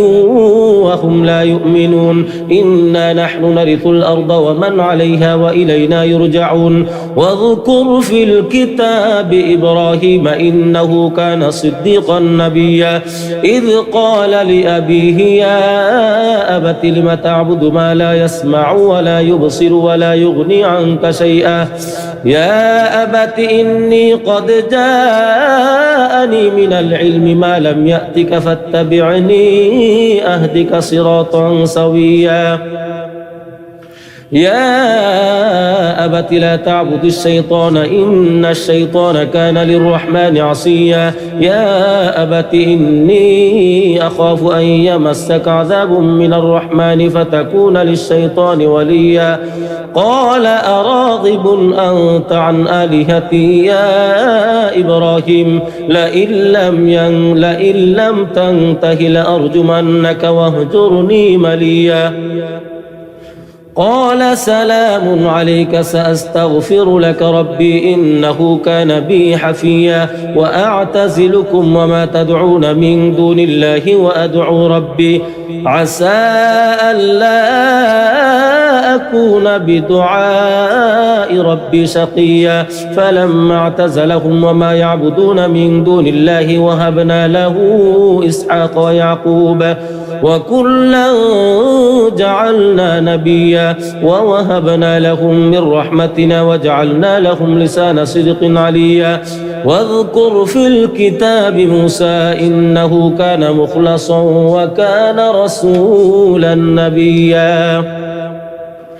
وناديناه من جانب الطور الأيمن وقربناه نجيا ووهبنا له من رحمتنا أخاه هارون نبيا واذكر في الكتاب إسماعيل إنه كان صادق الوعد وكان رسولا نبيا وكان يأمر أهله بالصلاة والزكاة وكان عند ربه مرضيا واذكر في الكتاب إدريس إنه كان صديقا نبيا ورفعناه مكانا عليا أولئك الذين أنعم الله عليهم من النبيين من ذرية آدم وممن حملنا مع نوح ومن ذرية إبراهيم وإسرائيل وممن هدينا واجتبينا إذا تتلى عليهم آيات الرحمن خروا سجدا وبكيا فخلف من بعدهم خلف أضاعوا الصلاة واتبعوا الشهوات فسوف يلقون غيا إلا من تاب وآمن وعمل صالحا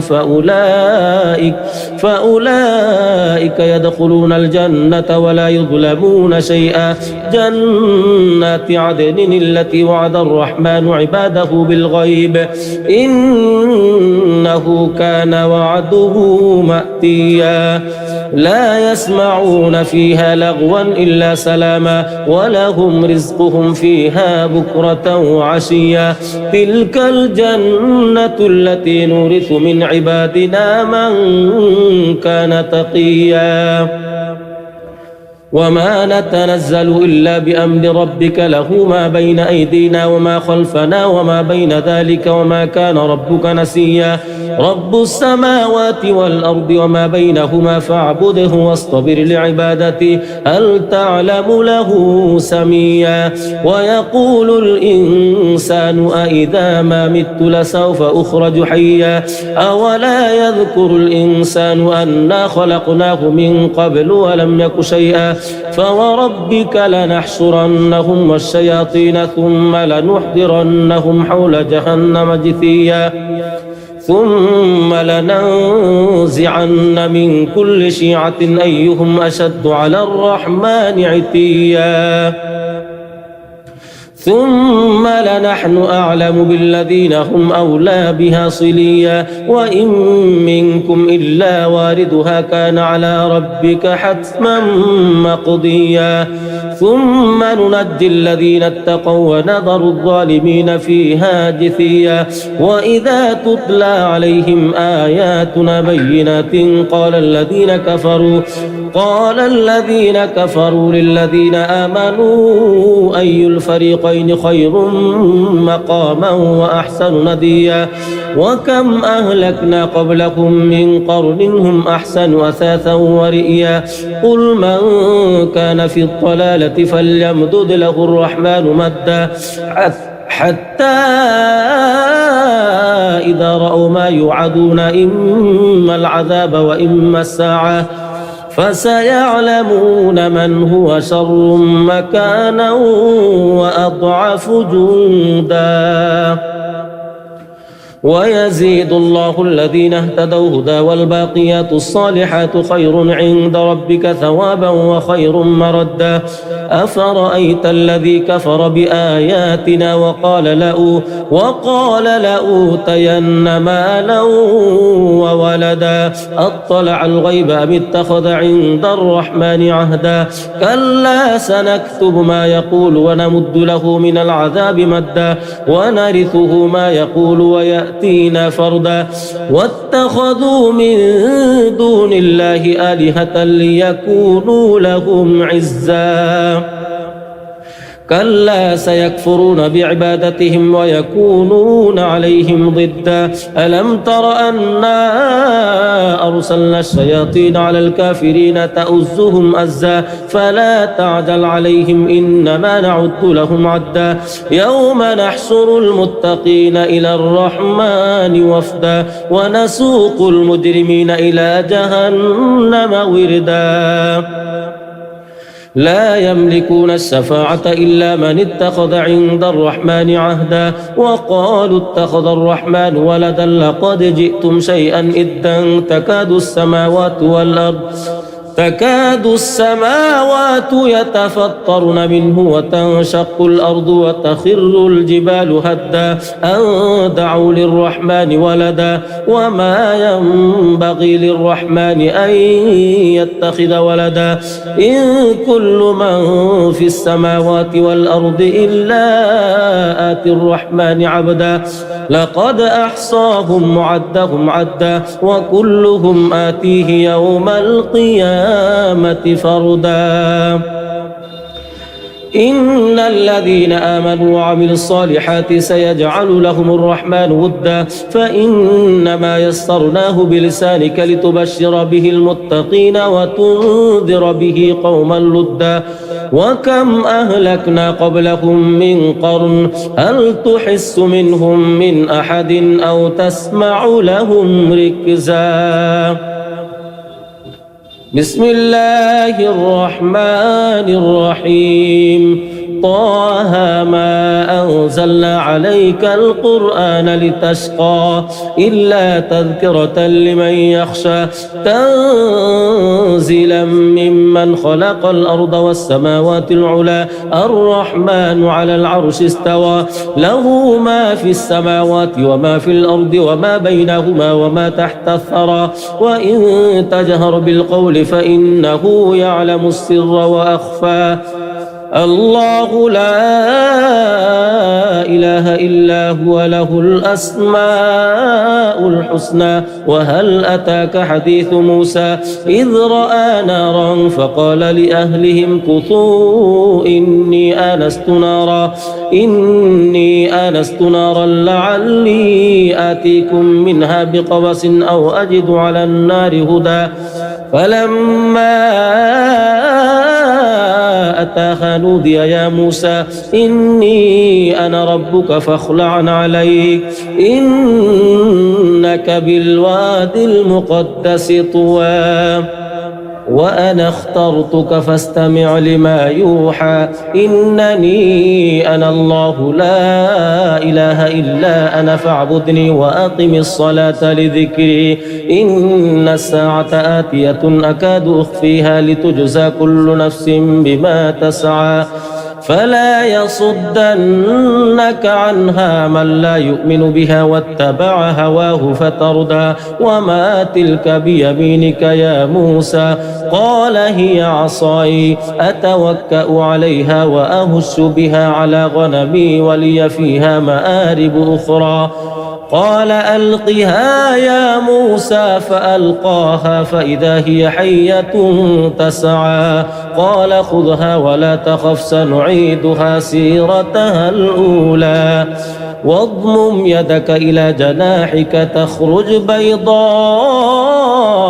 من غير سوء آية أخرى لنريك من آياتنا الكبرى اذهب إلى فرعون إنه طغى قال رب اشرح لي صدري ويسر لي أمري واحلل عقدة من لساني يفقه قولي واجعل لي وزيرا من أهلي هارون أخي اشدد به أزري وأشركه في أمري كي نسبحك كثيرا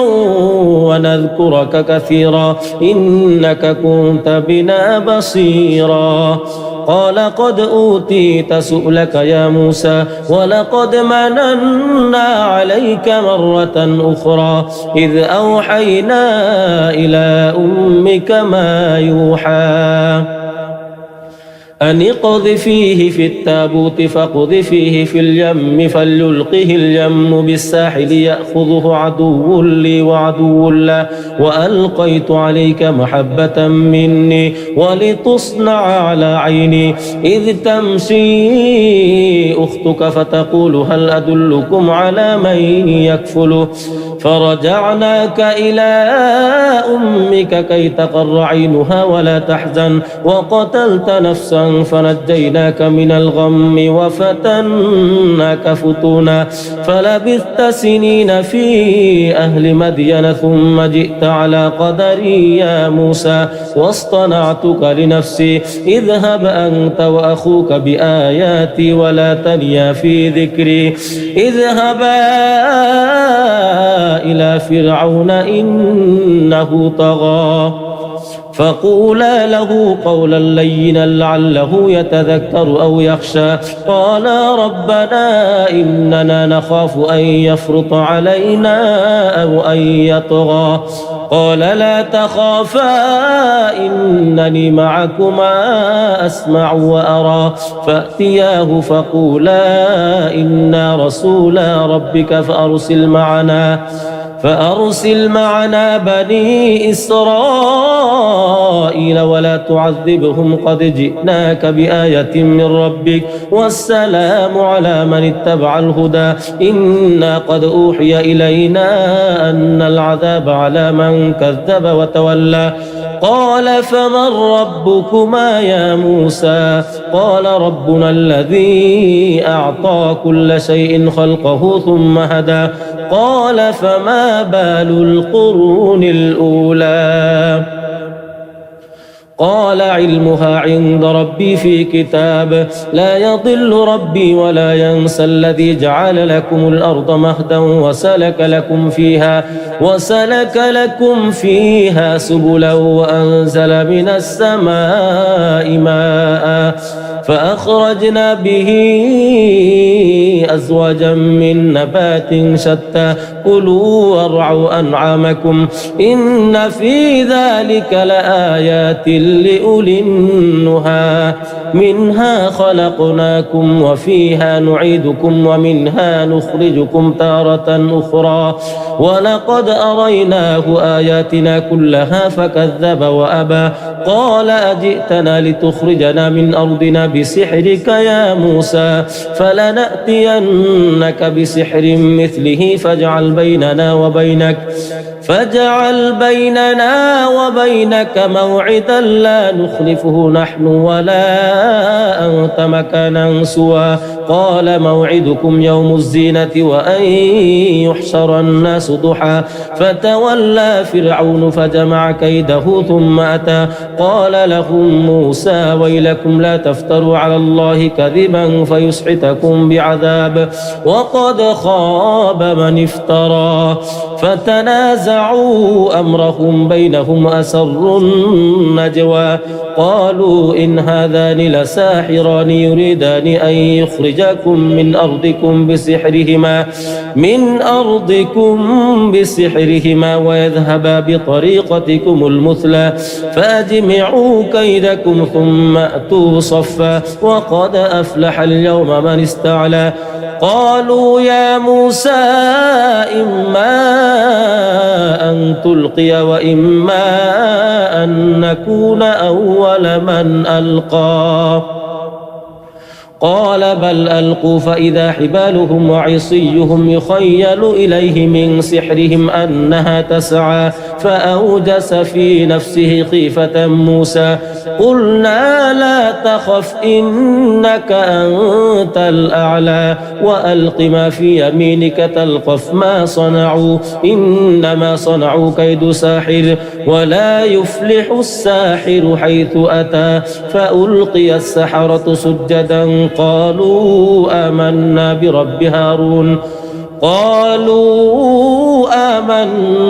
برب هارون وموسى قال آمنتم له قبل أن آذن لكم إنه لكبيركم الذي علمكم السحر فلأقطعن أيديكم وأرجلكم من خلاف ولأصلبنكم في جذوع النخلة ولتعلمن أينا أشد عذابا وأبقى قالوا لن نؤثرك على ما جاءنا من البينات والذي فطرنا فاقض ما أنت قاض إنما تقضي هذه الحياة الدنيا إنا آمنا بربنا ليغفر لنا خطايانا وما أكرهتنا عليه من السحر والله خير وأبقى إنه من يأت ربه مجرما فإن له جهنم لا يموت فيها ولا يحيا ومن يأته مؤمنا قد عمل الصالحات فأولئك لهم الدرجات العلى جنات عدن تجري من تحتها الأنهار خالدين فيها وذلك جزاء من تزكى ولقد أوحينا إلى موسى أن أسر بعبادي فاضرب لهم طريقا في البحر يبسا لا تخاف دركا ولا تخشى فأتبعهم فرعون بجنوده فغشيهم من اليم ما غشيهم وأضل فرعون قومه وما هدى يا بني إسرائيل قد أنجيناكم من عدوكم وواعدناكم جانب الطور الأيمن ونزلنا عليكم المن والسلوى كلوا من طيبات ما رزقناكم ولا تطغوا فيه فيحل عليكم غضبي ومن يحلل عليه غضبي فقد هوى وإني لغفار لمن تاب وآمن وعمل صالحا ثم اهتدى وما أعجلك عن قومك يا موسى قال هم أولئك على أثري وعجلت إليك رب لترضى قال فإنا قد فتنا قومك من بعدك وأضلهم السامري فرجع موسى إلى قومه غضبان أسفا قال يا قوم ألم يعدكم ربكم وعدا حسنا أفطال عليكم العهد أم أردتم أن يحل عليكم غضب من ربكم فأخلفتم موعدي قالوا ما أخلفنا موعدك بملكنا ولكننا حملنا أوزارا من زينة القوم فقذفناها فكذلك ألقى السامري فأخرج لهم عجلا جسدا له خوار فقالوا هذا إلهكم وإله موسى فنسي أفلا يرون ألا يرجع إليهم قولا أفلا يرون ألا يرجع إليهم قولا ولا يملك لهم ضرا ولا نفعا ولقد قال لهم هارون من قبل يا قوم إنما فتنتم به وإن ربكم الرحمن فاتبعوني وأطيعوا أمري قالوا لن نبرح عليه عاكفين حتى يرجع إلينا موسى قال يا هارون ما منعك إذ رأيتهم ضلوا ألا تتبعني أفعصيت أمري قال يا ابن لا تأخذ بلحيتي ولا برأسي إني خشيت أن تقول فرقت بين بني إسرائيل ولم ترقب قولي قال فما خطبك يا سامري قال بصرت بما لم يبصروا به فقبضت قبضة من أثر الرسول فنبذتها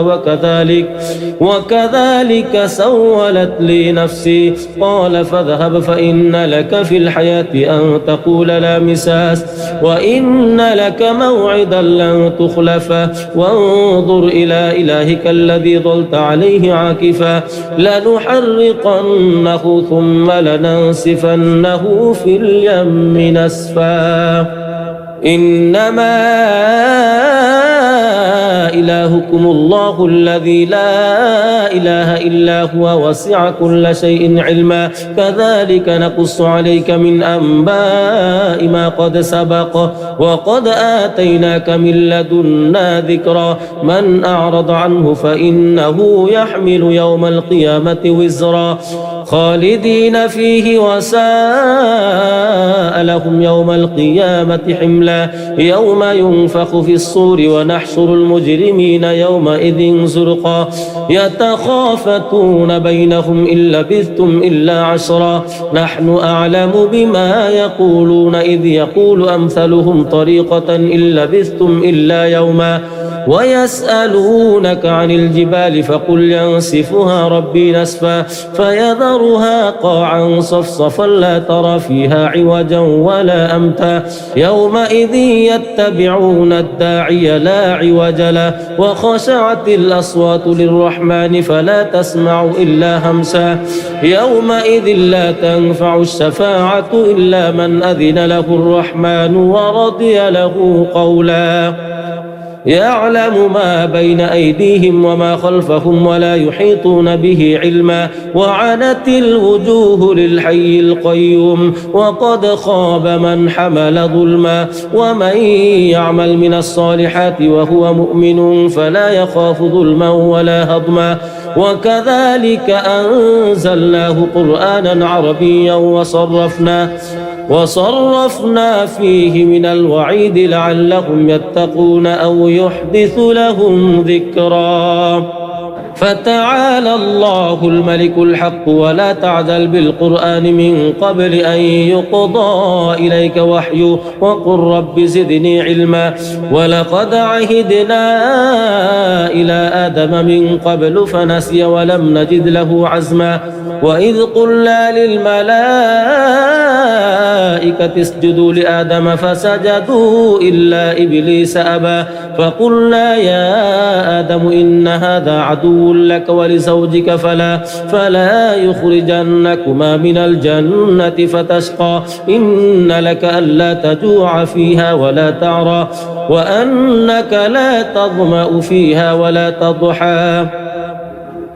فوسوس إليه الشيطان قال يا آدم هل أدلك على شجرة الخلد وملك لا يبلى فأكلا منها فبدت لهما سوآتهما وطفقا يخصفان عليهما من ورق الجنة وعصى آدم ربه فغوى ثم اجتباه ربه فتاب عليه وهدى قال اهبطا منها جميعا بعضكم لبعض عدو فإما يأتينكم مني هدى فمن اتبع هداي فلا يضل ولا يشقى ومن أعرض عن ذكري فإن له معيشة ضنكا ونحشره يوم القيامة أعمى قال رب لم حشرتني أعمى وقد كنت بصيرا قال كذلك أتتك آياتنا فنسيتها وكذلك اليوم تنسى وكذلك نجزي من أسرف ولم يؤمن بآيات ربه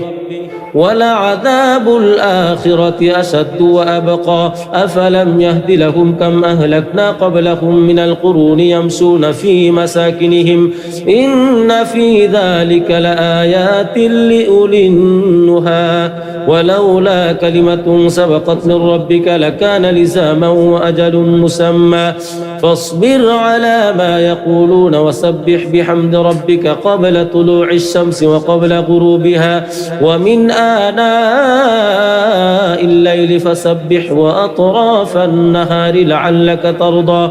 ولا تمدن عينيك إلى ما متعنا به أزواجا منهم زهرة الحياة الدنيا لنفتنهم فيه ورزق ربك خير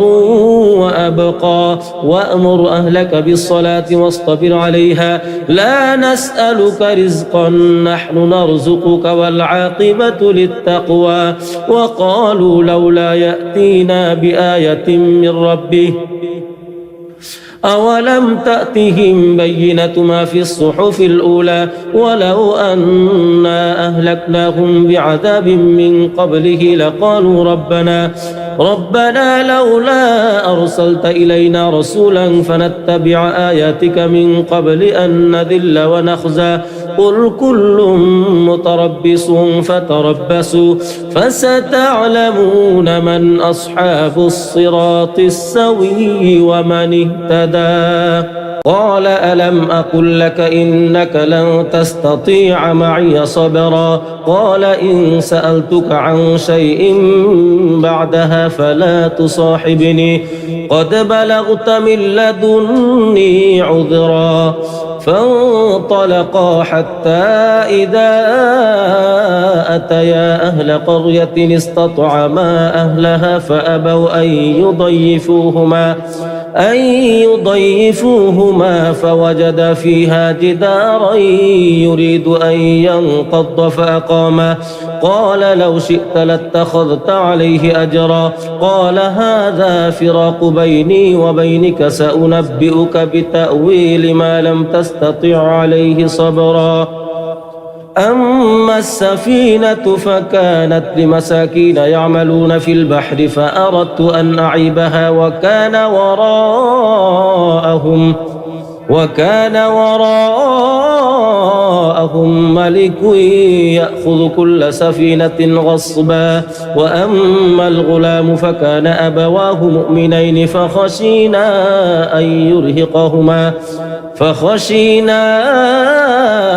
أن يرهقهما طغيانا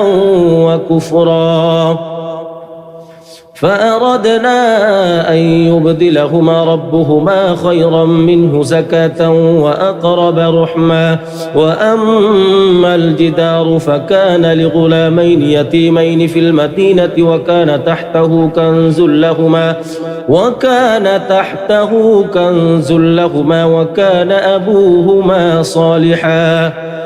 فأراد ربك أن يبلغا أشدهما ويستخرجا كنزهما رحمة من ربك وما فعلته عن أمري ذلك تأويل ما لم تسطع عليه صبرا ويسألونك عن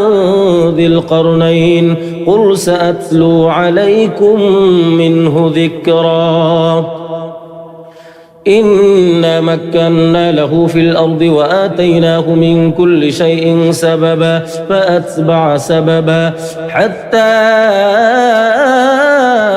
إذا بلغ مغرب الشمس وجدها تغرب في عين حمئة ووجد عندها قوما قلنا يا ذا القرنين إما أن تعذب وإما أن تتخذ فيهم حسنا قال أما من ظلم فسوف نعذبه ثم يرد إلى ربه فيعذبه عذابا نكرا وأما من آمن وعمل صالحا فله جزاء الحسنى وسنقول له من أمرنا يسرا ثم أتبع سببا حتى إذا بلغ مطلع الشمس وجدها تطلع على قوم لم نجعل لهم من دونها سترا كذلك وقد أحطنا بما لديه خبرا ثم أتبع سببا حتى إذا بلغ بين السدين وجد من دونهما قوما لا يكادون يفقهون قولا قالوا يا ذا القرنين إن يأجوج ومأجوج مفسدون في الأرض فهل نجعل لك خرجا على أن تجعل بيننا وبينهم سدا قال ما مكني فيه ربي خير فأعينوني بقوة أجعل بينكم وبينهم ردما آتوني زبر الحديد حتى إذا ساوى بين الصدفين قال انفخوا حتى إذا جعله نارا قال آتوني أفرغ عليه قطرا فما استطاعوا أن يظهروه وما استطاعوا له نقبا قال هذا رحمة من ربي فإذا جاء وعد ربي جعله دكاء وكان وعد ربي حقا وتركنا بعضهم يومئذ يموج في بعض ونفخ في الصور فجمعناهم جمعا وعرضنا جهنم يومئذ للكافرين عرضا الذين كانت أعينهم في غطاء عن ذكري وكانوا لا يستطيعون سمعا أفحسب الذين كفروا أن يتخذوا عبادي من دوني أولياء إنا أعتدنا جهنم للكافرين نزلا قل هل ننبئكم بالأخسرين أعمالا الذين ضل سعيهم في الحياة الدنيا وهم يحسبون أنهم يحسنون صنعا أولئك الذين كفروا بآيات ربهم ولقائه فحبطت أعمالهم فلا نقيم لهم يوم القيامة وزنا ذلك جزاؤهم جهنم بما كفروا واتخذوا آياتي ورسلي هزوا إن الذين آمنوا وعملوا الصالحات كانت لهم جنات الفردوس نزلا خالدين فيها لا يبغون عنها حولا قل لو كان البحر مدادا لكلمات ربي لنفد البحر قبل أن تنفد كلمات ربي ولو جئنا بمثله مددا قل إنما أنا بشر مثلكم يوحى إلي أنما إلهكم إله واحد فمن كان يرجو لقاء ربه فليعمل عملا صالحا ولا يشرك بعبادة ربه أحدا بسم الله الرحمن الرحيم كافها يا عين صاد ذكر رحمة ربك عبده زكريا إذ نادى ربه نداء خفيا قال رب إني وهن العظم مني واشتعل الرأس شيبا ولم أكن بدعائك رب شقيا وإني خفت الموالي من ورائي وكانت امرأتي عاقرا فهب لي من لدنك وليا يرثني ويرث من آل يعقوب واجعله رب رضيا يا زكريا إنا نبشرك بغلام اسمه يحيى لم نجعل له من قبل سميا قال رب أنى يكون لي غلام وكانت امرأتي عاقرا وقد بلغت من الكبر عتيا قال كذلك قال ربك هو علي هين وقد خلقتك من قبل ولم تك شيئا قال رب اجعل لي آية قال آيتك ألا تكلم الناس 3 ليال سويا فخرج على قومه من المحراب فأوحى إليهم أن سبحوا بكرة وعشيا يا يحيى خذ الكتاب بقوة وآتيناه الحكم صبيا وحنانا من لدنا وزكاة وكان تقيا وبرا بوالديه ولم يكن جبارا عصيا وسلام عليه يوم ولد ويوم يموت ويوم يبعث حيا واذكر في الكتاب مريم إذ انتبذت من أهلها مكانا شرقيا فاتخذت من دونهم حجابا فأرسلنا إليها روحنا فتمثل لها بشرا سويا قالت إني أعوذ بالرحمن منك إن كنت تقيا قال إنما أنا رسول ربك لأهب لك غلاما زكيا قالت أنى يكون لي غلام ولم يمسسني بشر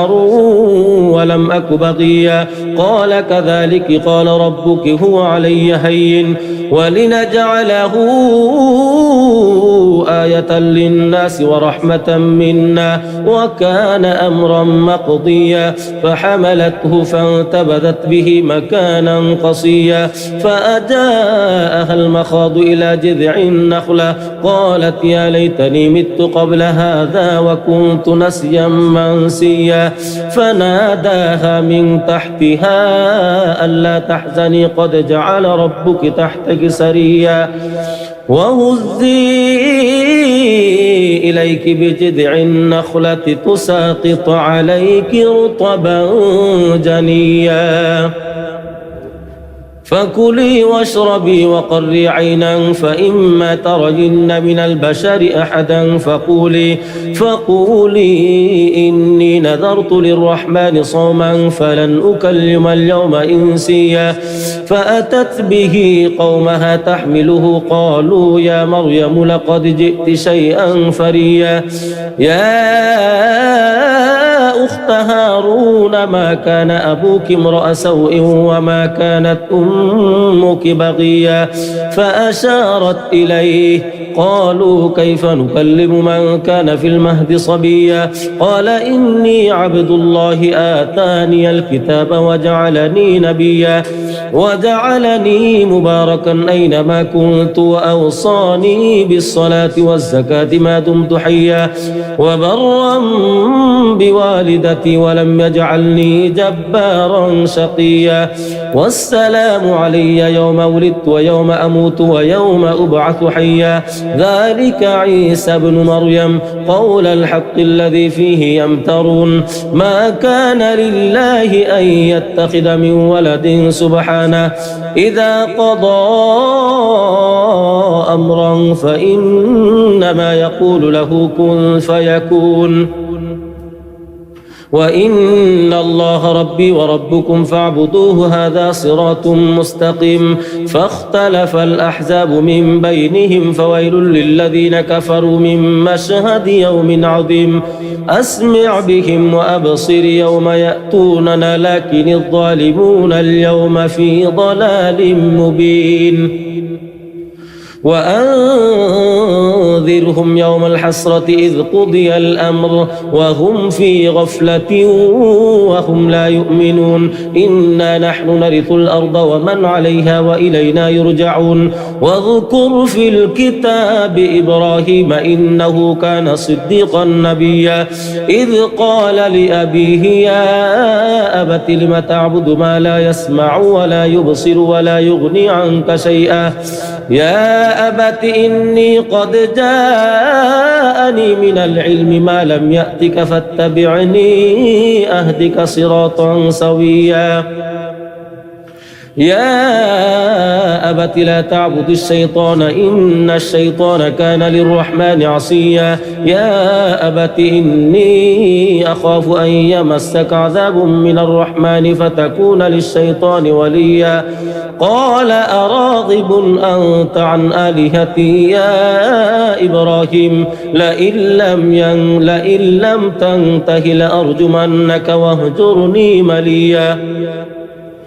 قال سلام عليك سأستغفر لك ربي إنه كان بي حفيا وأعتزلكم وما تدعون من دون الله وأدعو ربي عسى ألا أكون بدعاء ربي شقيا فلما اعتزلهم وما يعبدون من دون الله وهبنا له إسحاق ويعقوب وكلا جعلنا نبيا ووهبنا لهم من رحمتنا وجعلنا لهم لسان صدق عليا واذكر في الكتاب موسى إنه كان مخلصا وكان رسولا نبيا وناديناه من جانب الطور الأيمن وقربناه نجيا ووهبنا له من رحمتنا أخاه هارون نبيا واذكر في الكتاب إسماعيل إنه كان صادق الوعد وكان رسولا نبيا وكان يأمر أهله بالصلاة والزكاة وكان عند ربه مرضيا واذكر في الكتاب إدريس إنه كان صديقا نبيا ورفعناه مكانا عليا أولئك الذين أنعم الله عليهم من النبيين من ذرية آدم وممن حملنا مع نوح ومن ذرية إبراهيم وإسرائيل وممن هدينا واجتبينا إذا تتلى عليهم آيات الرحمن خروا سجدا وبكيا فخلف من بعدهم خلف أضاعوا الصلاة واتبعوا الشهوات فسوف يلقون غيا إلا من تاب وآمن وعمل صالحا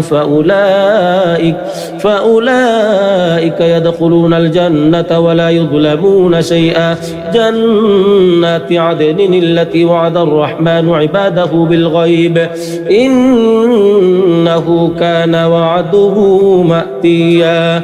لا يسمعون فيها لغوا إلا سلاما وله